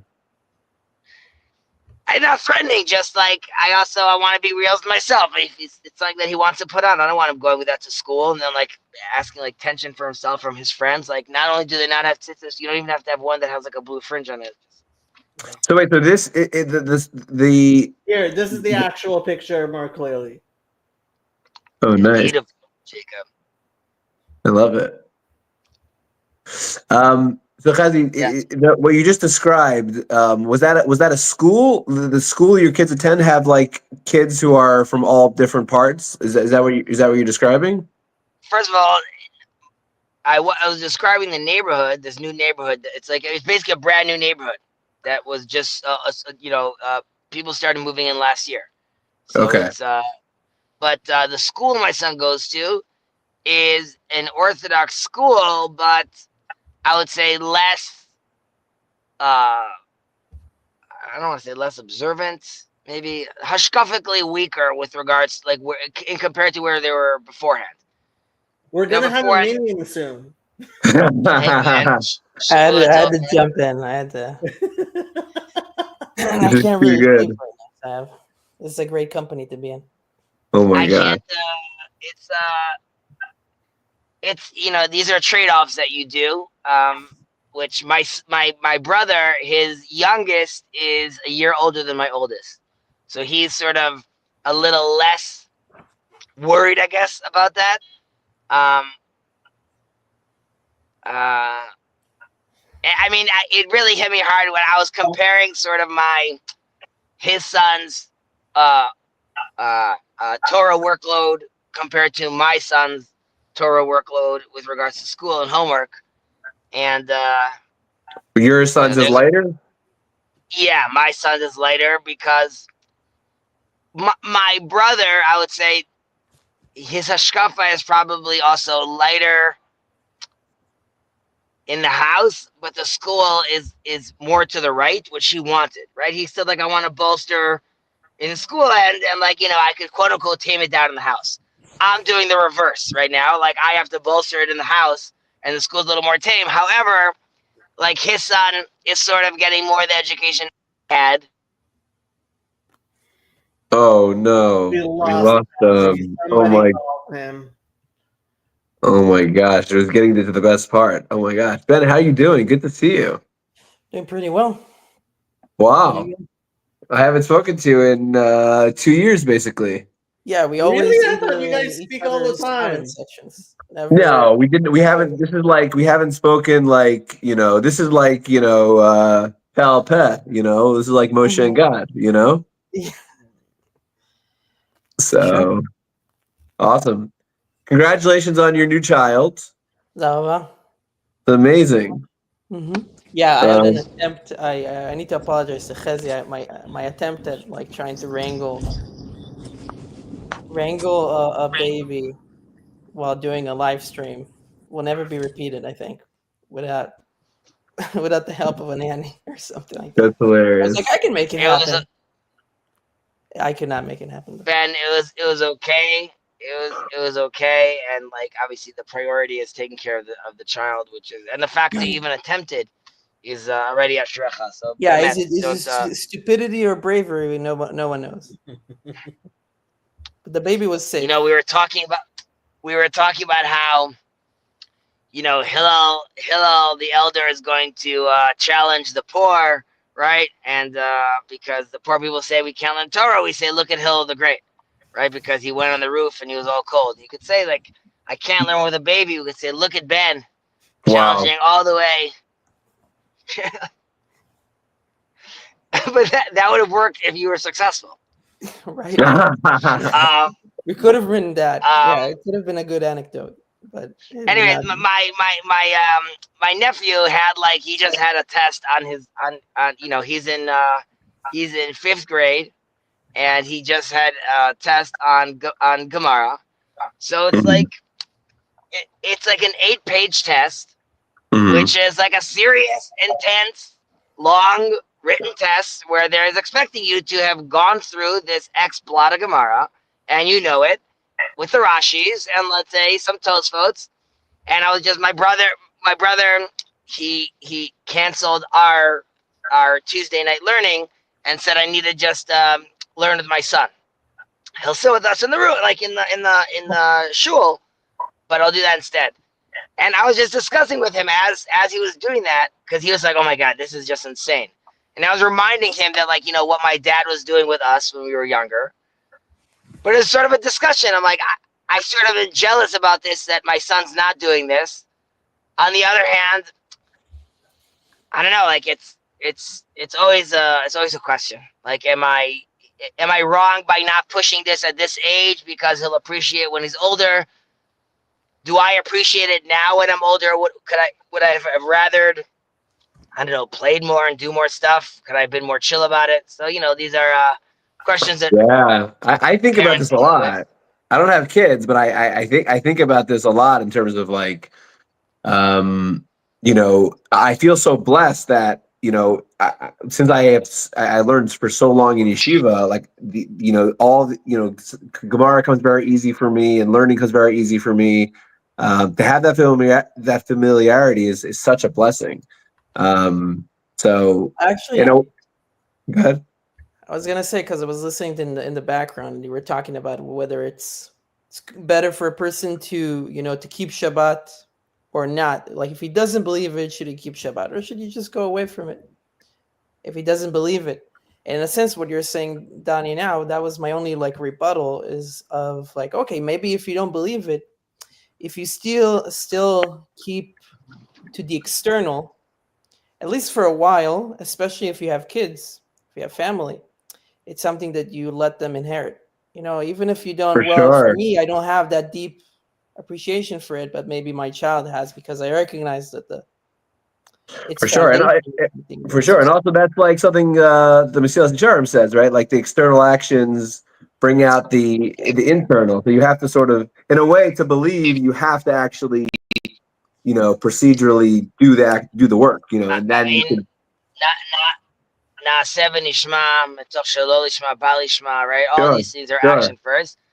The question is, to your point, Ben, if you're doing it as like, I don't believe in it, but I'm going to do it for my kid's sake, that gets tough when your kid doesn't do it, and you know, you start getting upset or not upset, or how serious. Like, if you don't fully believe in it, it's a challenge sometimes. Which, you know, with enforcing that on a child, definitely if you start getting pushback from a child, then you have to ask yourself, like, sort of in what intensity. So my brother was talking about part of his Dvar Torah was even, you know, when Moshe Rabbeinu, right, when he brings his kids down to Egypt, right, there has to go through this circumcision, and then we really don't even hear about the kids a lot. And then we also know about his grandson Menashe, like how obviously that goes wrong. He's involved with idol worship. And even Moshe Rabbeinu, if you're not fully engaging with your child in perpetuating and passing on the word of Hashem, you could, you know, your kids could go astray. And it requires a tremendous amount of chinuch and guidance, and obviously siyata d'shmaya. By the way, this is on the Shira page. I put a link of a song. And I mentioned over there that these are words that I incorporate inside the blessing for my kids on Shabbat. V'noach, yeah. V'nacha alav, right? That Hashem rested upon. It's from Isaiah. It's the bracha that, well, Isaiah telling us this is what's going to be on Mashiach. But I don't think my kids are going to be Mashiach because they're Leviim. But I do bless my kids with that. And I always get very emotional because obviously at the end of the day, you need a tremendous amount of siyata d'shmaya, Hashem giving us the patience and the help also to be able to do that with our kids. But it's tough. It's very, very, very tough. But as I get to the office, gentlemen, real life comes in. So have a Shabbat Shalom, a Shavua Tov, fantastic week. We'll be in touch. Shavua Tov. Good to see you, Chazi. Take care. Take care. No, I mean, honestly, this is a thing. Like, you do in order. Yeah, that's 100% a part of it. And you know, but another part of it for me is, okay, like, in what ways am I machmir? Because if I start keeping kosher, right? First of all, my parents are going to lose their minds. That's first of all. Okay. That is my mom, like, she had to, because she's like, if you're not going to eat so she koshered the kitchen, and she had my rabbi's phone number, right? And she would ask him, and he would say, yeah, it's kosher. But I kept all kinds of chumras. Was this is years back, you're saying? This is many years back, yeah. Okay. I kept all kinds of chumras, but for her, like, so the rabbi wasn't going push chumras on her, and Right. it's kosher. And he's like, you can't be machmir on your mother's account. So like I was keeping like Yashan outside, but at my parents' house, like all kinds of kulas you wouldn't even like. I was like, whatever, and like it was crazy making. But if I started keeping kosher, A, it would be crazy making, but B, I wouldn't be able to go out with the Los Angeles crew anymore. Yeah, that's tough. That's tough. Ooh. And like I have to wonder, like, if is this like it, and honestly, this is the question of pre-shoot, right? It's And in what manner? so like Parush, a Pharisee, a Parush is somebody who separates himself, right? Hopefully for Kedusha, for holiness. But whenever you do that, you're in a very real sense, you're taking yourself away from at least the larger community in many ways.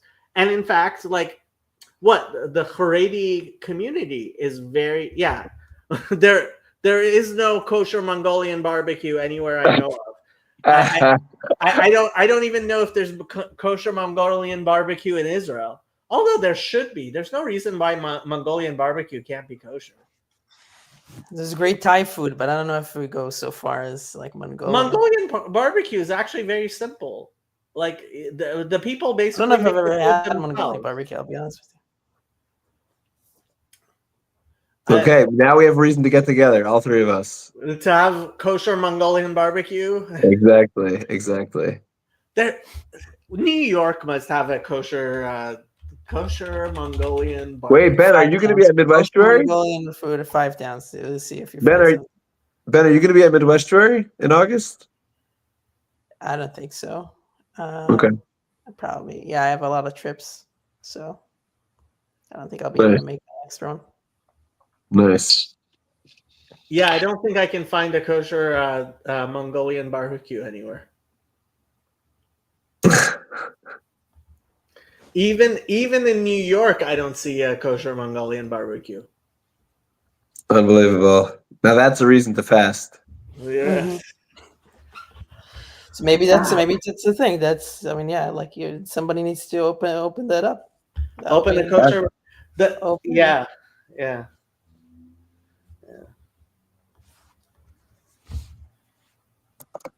Could be easily fleshig. It's there's no milk. There's no milk in it. You just don't.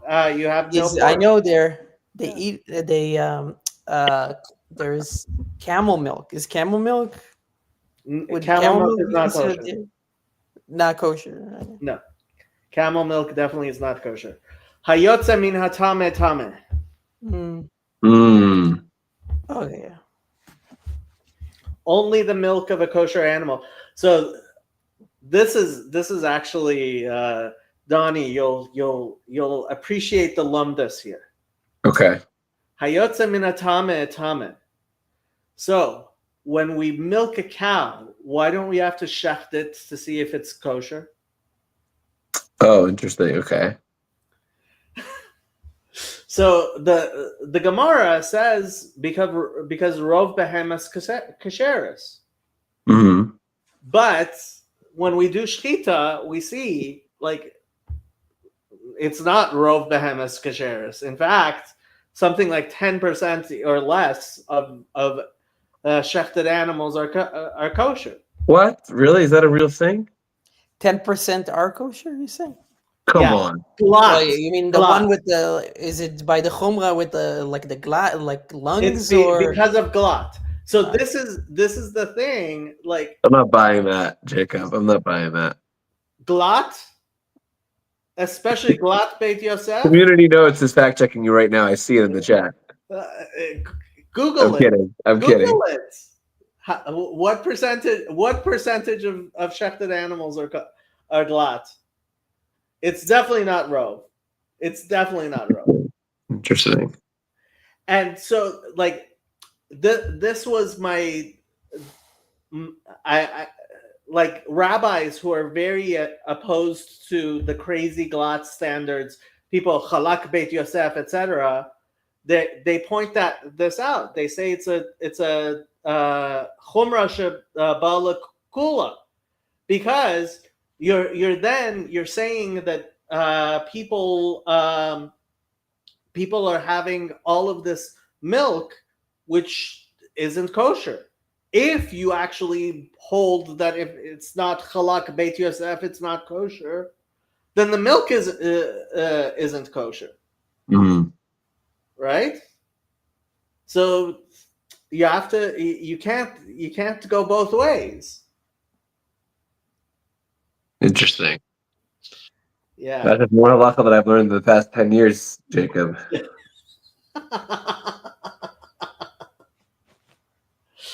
That's what you get when you're just chatting. So, according to Ben's sign here, I just gave birth to you. Oh my gosh. Oh my goodness. Unbelievable. Better like, though. Oh my god. I mean, a little bit. Hilarious. Something in the glasses looks like I can see. I can see the resemblance in the glasses. Right? Exactly. Okay, I think I'm gonna call it a night. I'm exhausted. It was nice meeting you. Don't do anything Good to see you again, Danny. Likewise. Good to see you, Ben. Take care.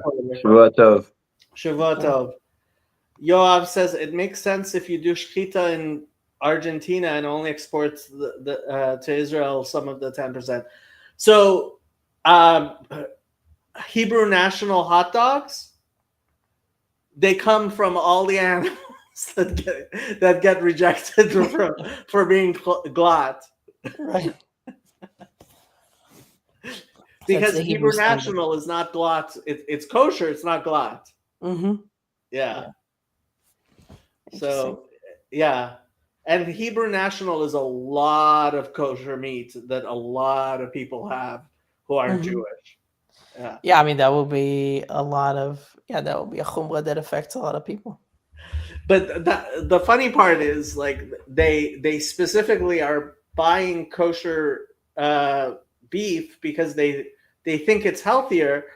And, like, obviously it is, because it's, but at the same time, it's all the animals that aren't halak. And hot dogs are not that, like, not you're not eating that because you're trying to be on the best. Trying to be the healthiest of healthy. Yeah, I guess. Yeah. You'd be proud of me because when I was listening to you, I was reading. Do you recognize this? I won't even show you the. I'm very proud of you, but I'm guessing it's halachic man. Yeah. No, it's 4 specifically. Yeah, I could tell. Yeah. Yeah, I'm gonna have to have Rabbi Burton back on to ask him. Like, he had enough of an opinion that he didn't want to go into it. It's like, oh, so it's something juicy. Yeah. Yeah. So how are things in Texas? They're good. Things are good. They're getting cold, but they are good. Yeah, I heard like there's a huge Arctic front that's causing things to be really cold. I don't know. Yeah, they come to Texas and they say it's going to be warm, but well, it is pretty warm. But no, it's been good. We're out with Naftali earlier today, so it's at least it's good enough to go out and do stuff. He's still what, 2 months? 3 months or 15 weeks to be exact. 15 weeks. Time He's going to flies. be walking in no time. Yeah. In no time. Mm-hmm. That'll be kind of cool. Does he pick up his head already? Yeah. Okay. Yeah, he came out pretty strong with his neck.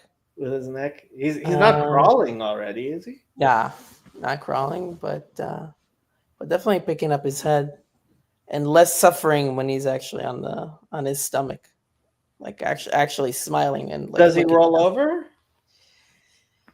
Only from the stomach to the Only one way, not only not one. the full. Okay.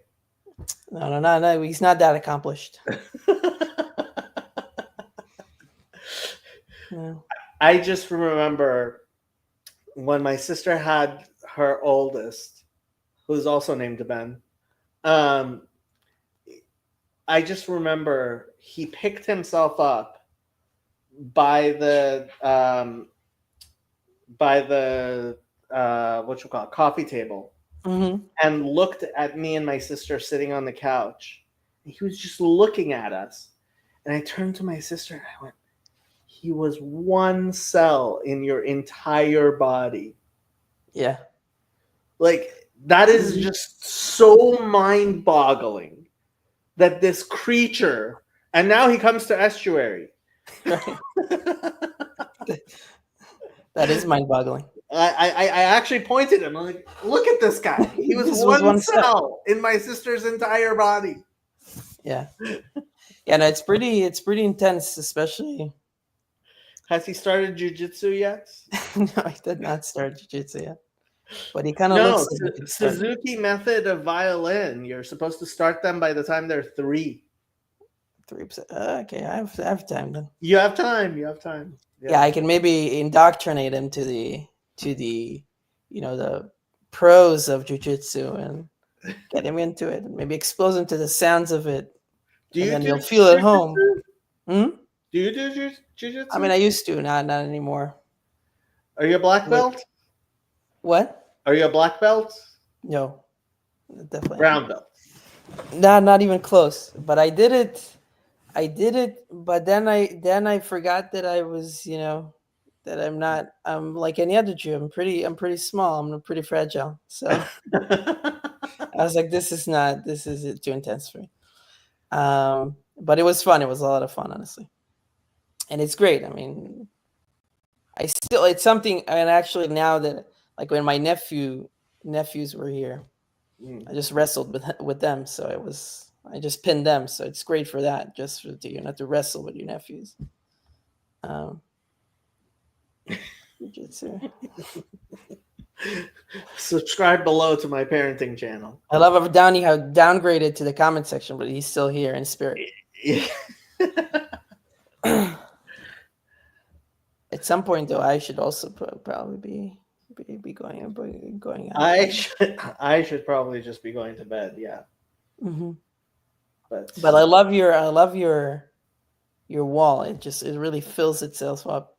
well, it wasn't so filled up before. Now it's completely filled up. You're What gonna can need I to do? raise the ceiling soon, Yeah, or do maybe. something. Yeah, maybe. I mean, there is the whole wall over there. So I see. yeah, but like that's the view. Mm-hmm. My wall needs chizuk. Right. Yeah. Yeah. Hey, this wall's bare too. You see, I need to get some stuff in here as well. Well, you're gonna have baby pictures soon. Yeah. Yeah, I don't know, but like having like family pictures too much on the walls, though, it kind of feels a little intense. It's beautiful. How else are you gonna remember Naftali being a baby? Well, now for sure. Well, maybe like in the bedroom, in the living room. I don't know. Well, Like- you have to start taking an annual picture. Well, yeah, I have like a where we were supposed to take a monthly picture. Like we have like Okay. a blanket, but we keep forgetting. But we have a blanket. It has numbers, and you can put the baby, okay. position the baby, and you take it out. But time moves fast. That's for sure. Yeah, it's gonna be so quick. You're Mhm. you're gonna be like, he was just a baby, and now he's telling me I don't actually love him. Right. Because I didn't allow him to eat the cookie. Yeah, Yeah. you don't love me. Mhm. That's when you know that your kid is grown. When he Is- says, "You don't love me." That's a developmental milestone right there. It is a huge developmental milestone. Yes. Mm-hmm. Oh, wow. Yeah. Yes, Shadow. Shadow also tells me I don't love her. Yeah, my Despite cats are doing everything that I right do for her. Yeah. because they. Yeah, I have the baby in run room, so the cats can't be in the same room. Like he's way too loud for them. So, so just they have a whole new routine. A lot of people are very careful with toxoplasmosis and cats and babies, which I think probably is too much. But yeah, I think like during the pregnancy, and definitely like all the litter and all that kind of stuff. you were doing the litter stuff. Only Yeah. me. Yeah. Which I protested, by the way. It's your job. She's It's my pregnant. job. And it's my She's job. gestating your baby. The least I can do, I guess, is like bend down and like shovel some poop. Yeah. Mm-hmm. Yep.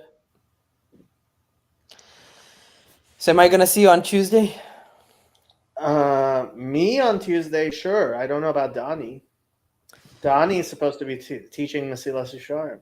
So yeah, we need to have like a, what did you used to call it when like somebody like on Johnny Carson, you had like a different, or like on Jay Leno, you would have like a different host. You would have like a guest host. Guest hosting, yeah. So we need to have. I'm not saying you should replace you. Maybe you should replace me, but still, you should be guests. Well, if you're really busy with Naftali, you can ask Donnie to come instead. Yeah. Yeah, Rabbi Burton actually. He also did Shmona Prakim, and he said he saw that you guys were doing Shmona Prakim, so he asked me to send Chezi his Shmona Prakim stuff because he thought Chezi would like it. Nice. Yeah, he has a bunch of Rambam stuff, right? He is an authority on Rambam. He reads Rambam in the original Judeo-Arabic. Oh wow. Yeah. So and he's involved in Art Scrolls translations from the original Judeo-Arabic. So this is some ignorance on my end, but his name is Schneer, right?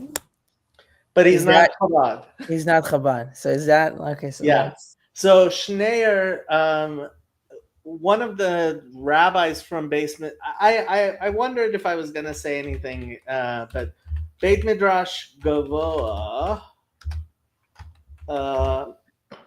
So one of the Roshei Yeshiva was named Schneer something. Who am I thinking of? Rabbi Schneer Cutler, who died in 1982. So my guess is that Rabbi Burton may be named after Rabbi Schneer Cutler, who's Rosh Yeshiva. Although I don't know how old Rabbi Burton is, but if he's under 44, he's probably named after Rabbi Cutler. I'm guessing. But yeah, Schneer was so the Chabad explanation is two lights, Schneer. Mm-hmm. But the more secular explanation of how Schneer became a Yiddish first name is that it comes from Signor after the expulsion of the Jews from Spain. Interesting. Yeah. Seems like I don't know if I buy that, but I guess. Well, that's what Wikipedia says, and Wikipedia is never wrong, is it?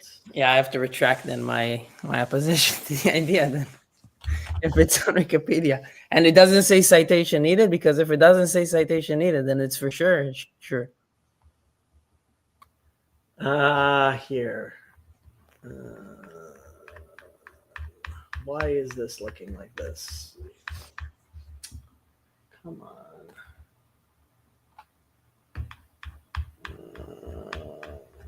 The Lakewood Yeshiva. This is not working, so I guess I'm not going to do this one. Hold on, let me see if this works. No, that doesn't work.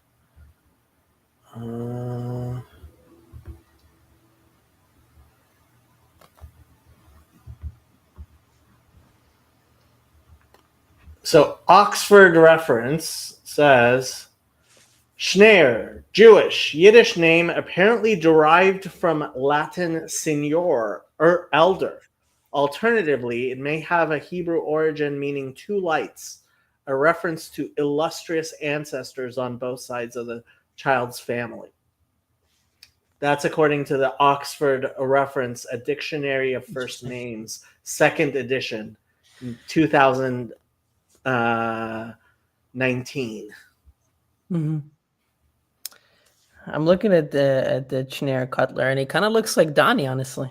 It's like a polished, like, and it's so funny to see how they looked. Like it doesn't like the yeshiva look in those days does not look like the yeshiva look these days. Well, so you have to realize that for the Litvish, they specifically shave until they get married. Right. They don't grow a beard until they get married.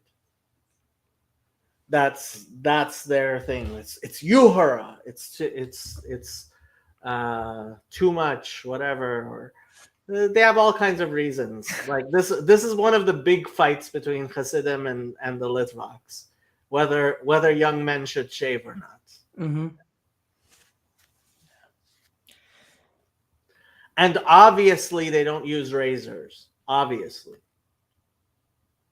I'm not there. Yeah, I've heard about that. I don't know. I didn't go into the whole razor halachic ramifications and.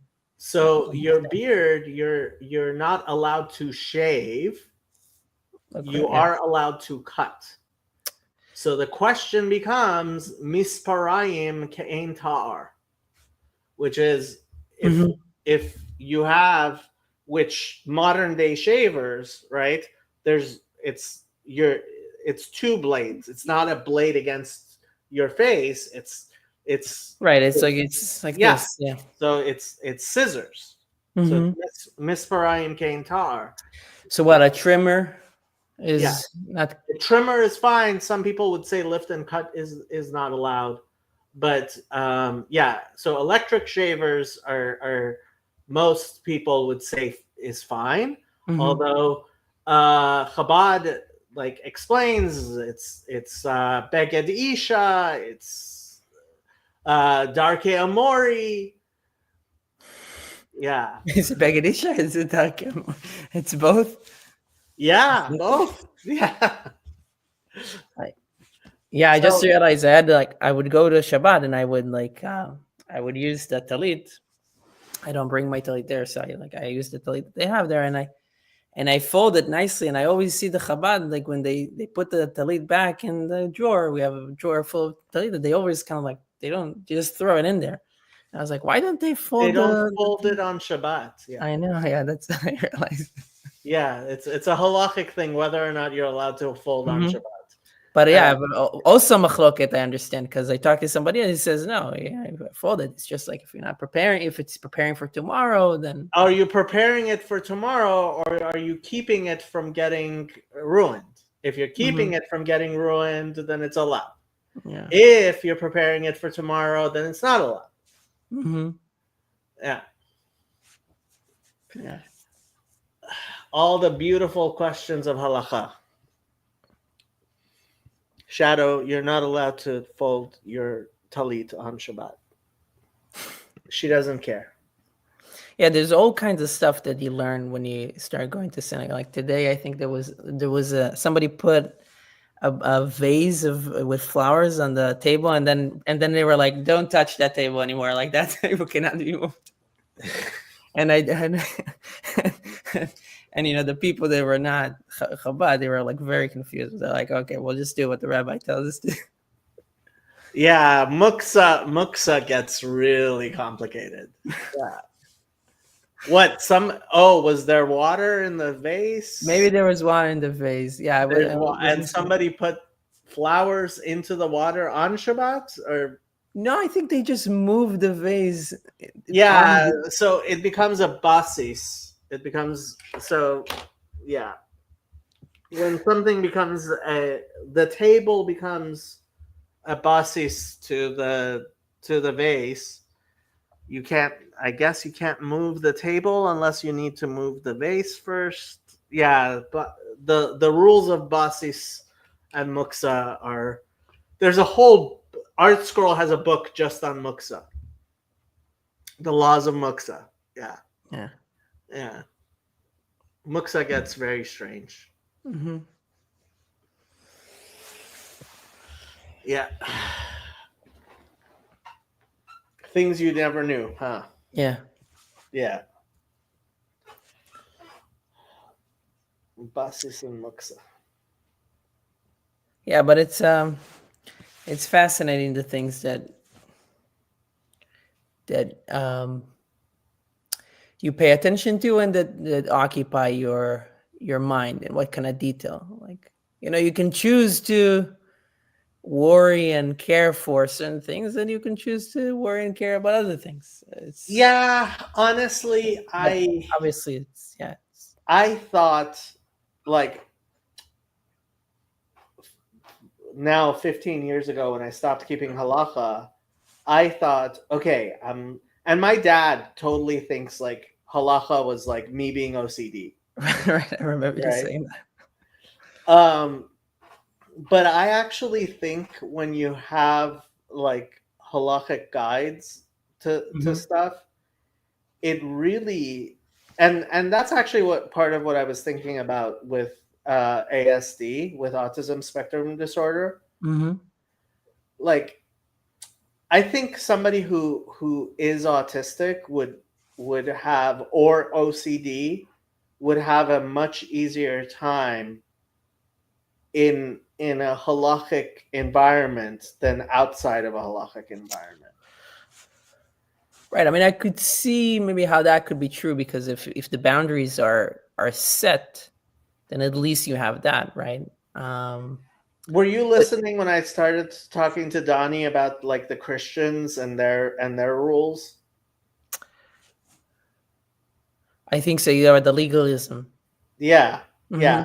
So like Donnie was saying, and I've seen it a lot with Christians coming up with their own rules that go so much, they end up becoming so much more convoluted than anything halachic. Right. Yeah, I heard that about, somebody was telling me about the experiences somebody had going into a Karaite community, and it's like there's no oral Torah, so it's like it's just everybody makes it up. Like there's no, okay, so what? Like, why do I need to do what you're telling me to do? I can just. You want to hear the funniest part? So, Karaites don't have shawarma. They don't have shawarma? They don't have shawarma. Why not? Because we have. First of all, great miss. No, terrible. It's real. It's real. Which is probably that's, now that I think about it, that's probably the reason why there's not a lot of them, because they don't. Because if you can't have shawarma, what's the point? What's the point? What's the point of living? Oh, you know what? I have a hat just for that, actually. So, because like rabbinic Judaism, we say chalav gedi bechalav imo, right? Well, chalav we say is milk, but they say it's chalev, right? Like fat, shuman. Yeah, and so they will not eat meat that's cooked in challah. Mm-hmm. And somehow this means because shawarma, they put the challah on top, apparently. Yeah. So that Well, yeah, man, apparently that's why Karaites don't have shawarma. I wish I would have. I wish I could find my hat and show. Oh, I got it. You have a shawarma hat or a Karaite hat? I have. Well, definitely not a Karaite hat because they can't have shawarma. But I have I have a shawarma hat, and with that, I'll probably call it a day. Is that backwards? Can you not read that? Shawarma ze hachaim. Exactly. Shawarma is life. So it's an anti-Karaite. The Rambam would have loved that hat. It's an anti-Karaite hat. Okay, I think I should probably go to sleep because who knows when I'm gonna wake up. It was nice meeting you. Nice meeting you too. Have a good night. Shavuot.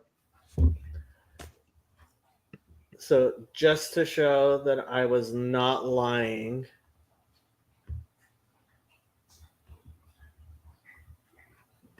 here is a thing. Should Karaites boycott shawarma? My mouth was watering as I was getting ready to place my shawarma order. My friend, one of the founders of the Karaite Jewish University, politely said, "Sean, there's a problem. That fat on top of the shawarma is chalev, and it is forbidden to eat." I couldn't believe that a restaurant in Israel with a kosher certification would serve something forbidden. So I placed my order and devoured some of the most delicious shawarma I ever had. That was 2006, and it took me a few years to learn my friend was right, that shawarma probably wasn't biblically permissible. One difference between Karaite biblical dietary laws and rabbinic laws of kashrut concerns the permissibility of eating the fat of a sheep's tail. Alya. Alya is a form of chalev and is specifically prohibited in the book of Leviticus. But under the rabbinic tradition and interpretation of Tanakh, Alya is permissible.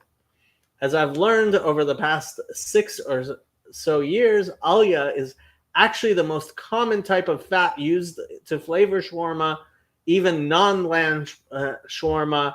Alya is the main reason why shawarma is so unbelievably good, but it is also the reason why I've decided to be careful when ordering shawarma, even at certified kosher establishments. In hindsight, perhaps this is the fundamental point of being a Karaite.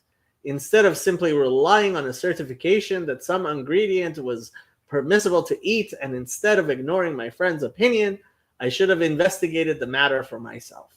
So no, I'm not actually calling for a boycott of shawarma, but I am suggesting that Jews, all of us, look into halakhic issues to the best of our own abilities. Editor's note: I have mailed a well-known rabbinic institution to better understand the disconnect between the Karaite view and the rabbinite view of Alya. If I get a response, I will post it. And apparently he hasn't gotten a thing. So there you go.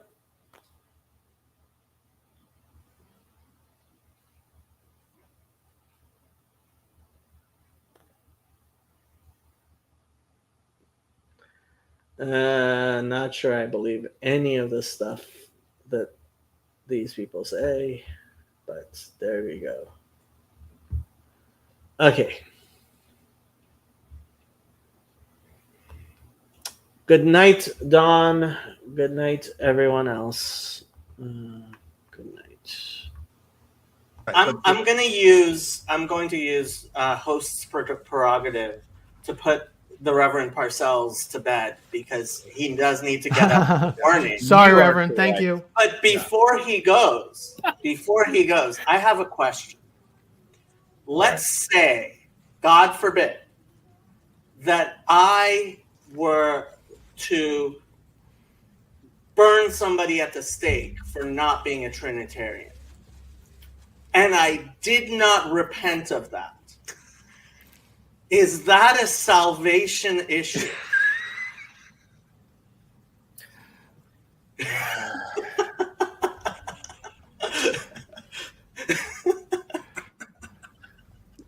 Sometimes Jacob takes There's a that devil's proverb. advocate thing too Isn't there far. a proverb that says something like "Don't answer a fool according to his folly." But there's a proverb that says, answer a fool according to his folly. There is. Exactly right. And I'm going to leave it to you guys to determine, which of those was applicable in this situation as I go. So, but anyhow, good. Thank it was you, good Reverend. to good to Thank chat you. with you all. Thank you. Good night. The